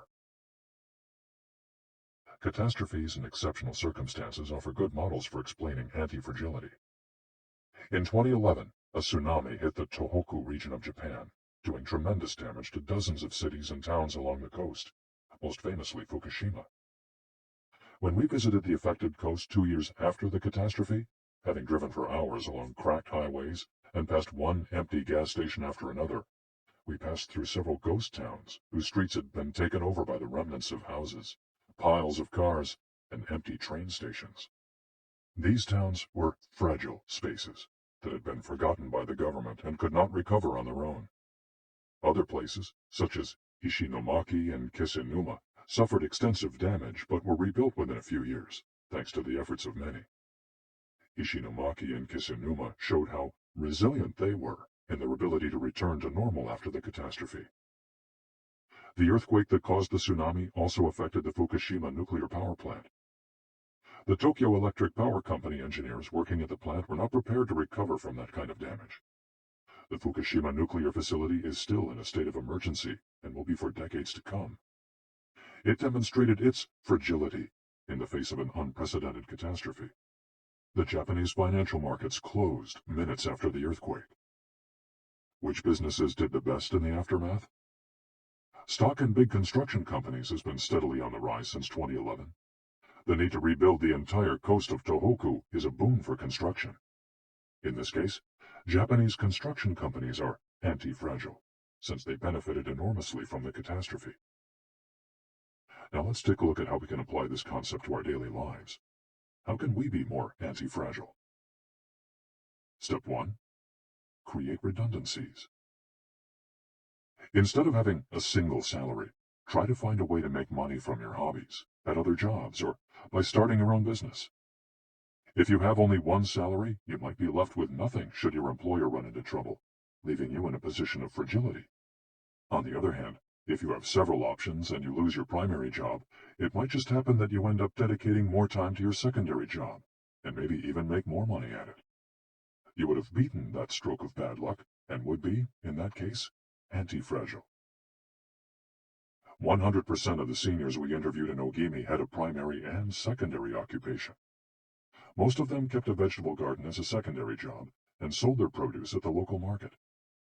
The same idea goes for friendships and personal interests. It's just a matter, as the saying goes, of not putting all your eggs in one basket. In the sphere of romantic relationships, there are those who focus all their energy on their partner and make him or her their whole world. Those people lose everything if the relationship doesn't work out. Whereas, if they've cultivated strong friendships and a full life along the way, they'll be in a better position to move on at the end of a relationship. They'll be anti-fragile. Right now you might be thinking, I don't need more than one salary and I'm happy with the friends I've always had. Why should I add anything new? It might seem like a waste of time to add variation to our lives because extraordinary things don't ordinarily happen. We slip into a comfort zone. But the unexpected always happens, sooner or later. Step 2. Bet conservatively in certain areas and take many small risks in others. The world of finance turns out to be very useful in explaining this concept. If you have $10,000 saved up, you might put $9,000 of that into an index fund or fixed-term deposit and invest the remaining $1,000 in 10 startups with huge growth potential, say $100 in each. One possible scenario is that 3 of the companies fail. You lose $300. The value of 3 other companies goes down. You lose another $100 or $200. The value of 3 goes up. You make $100 or $200. And the value of one of the startups increases 20-fold. You make nearly $2,000, or maybe even more. You still make money, even if 3 of the businesses go completely belly up. You've benefited from the damage, just like the Hydra. The key to becoming anti-fragile is taking on small risks that might lead to great reward without exposing ourselves to dangers that might sink us, such as investing $10,000 in a fund of questionable reputation that we saw advertised in the newspaper. Step 3. Get rid of the things that make you fragile. We're taking the negative route for this exercise. Ask yourself, what makes me fragile? Certain people, things, and habits generate losses for us and make us vulnerable. Who and what are they? When we make our New Year's resolutions, we tend to emphasize adding new challenges to our lives. It's great to have this kind of objective, but setting good riddance goals can have an even bigger impact. For example, stop snacking between meals. Eat sweets only once a week. Gradually pay off all debt. Avoid spending time with toxic people. Avoid spending time doing things we don't enjoy simply because we feel obligated to do them. Spend no more than 20 minutes on Facebook each day. To build resilience into our lives, we shouldn't fear adversity, because each setback is an opportunity for growth. If we adopt an anti-fragile attitude, we'll find a way to get stronger with every blow, refining our lifestyle and staying focused on our IKIGAI. Taking a hit or two can be viewed as either a misfortune or an experience that we can apply to all areas of our lives as we continually make corrections and set new and better goals. As Taleb writes in Anti-Fragile, we need randomness, mess, adventures, uncertainty, self-discovery, hear traumatic episodes, all these things that make life worth living. We encourage those interested in the concept of anti-fragility to read Nassim Nicholas Taleb's Anti-Fragile. Life is pure imperfection, as the philosophy of wabi-sabi teaches us, and the passage of time shows us that everything is fleeting. But if you have a clear sense of your Ikigai, each moment will hold so many possibilities that it will seem almost like an eternity.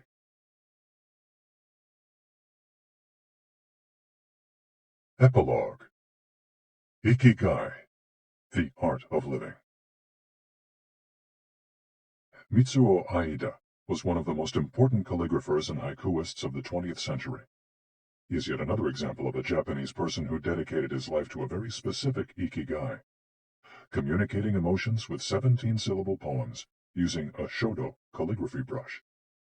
Many of Aida's haikus philosophize about the importance of the present moment and the passage of time. One could be translated as, in the here and now, the only thing in my life is your life. In another poem, Aida writes simply, here, now. It is an artwork that seeks to evoke feelings of mono no aware, a melancholy appreciation of the ephemeral. The following poem touches on one of the secrets of bringing Ikigai into our lives. Happiness is always determined by your heart. And one last one, also by Aida, is keep going. Don't change your path. Once you discover your Ikigai, pursuing it and nurturing it every day will bring meaning to your life. The moment your life has this purpose, you will achieve a happy state of flow in all you do, like the calligrapher at his canvas, or the chef who, after half a century, still prepares sushi for his patrons with love. Conclusion. Our Ikigai is different for all of us, but one thing we have in common is that we're all searching for meaning. When we spend our days feeling connected to what is meaningful to us, we live more fully. When we lose the connection, we feel despair. Modern life estranges us more and more from our true nature, making it very easy for us to lead lives lacking in meaning.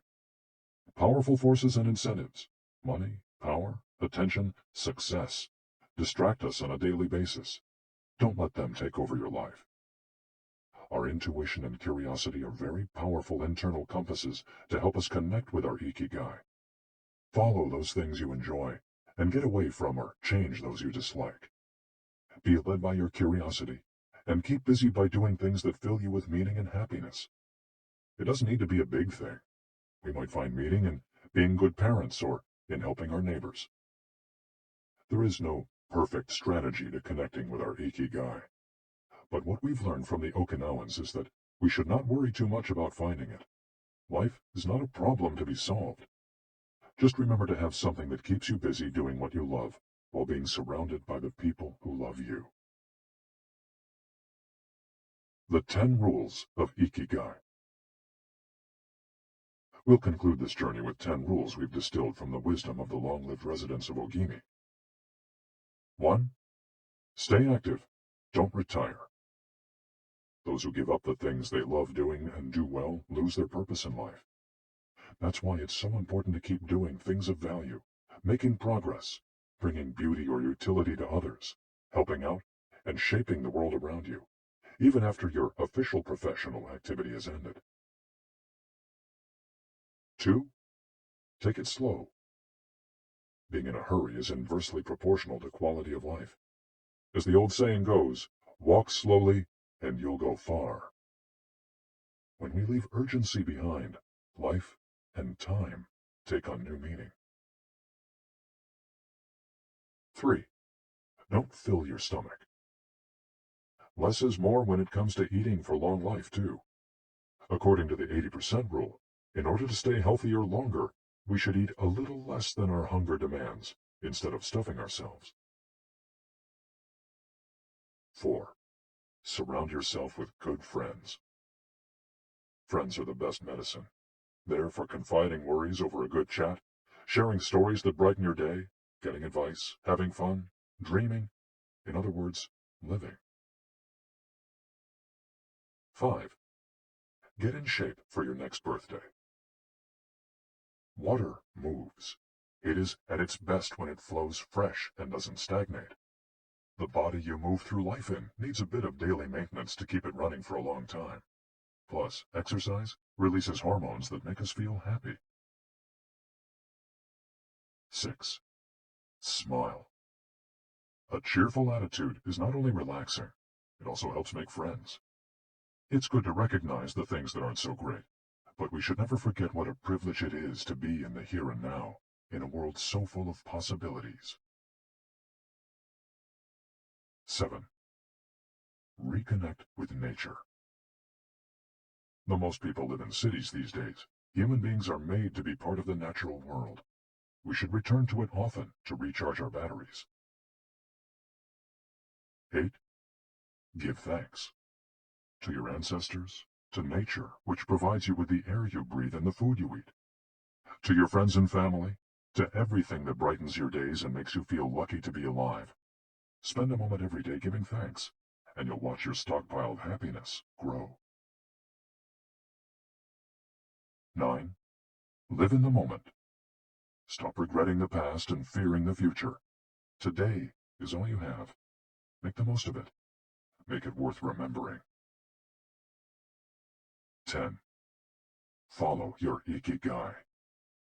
There is a passion inside you, a unique talent that gives meaning to your days and drives you to share the very best of yourself until the very end. If you don't know what your Ikigai is yet, as Viktor Frankl says, your mission is to discover it. The authors of this audiobook wish you a long, happy, and purposeful life. Thank you for joining us. Hector Garcia and Francesc Miralles. You've been listening to Ikigai, The Japanese Secret to a Long and Happy Life by Hector Garcia and Francesc Miralles, narrated by Walter Dixon. If you've enjoyed this audiobook and this performance, then please visit our website, gildanmedia.com. That's GILDANMEDIA.com. where you'll find a wide selection of titles in business and finance, personal development, psychology, and much, much more. And thank you for being a Gildan audio listener.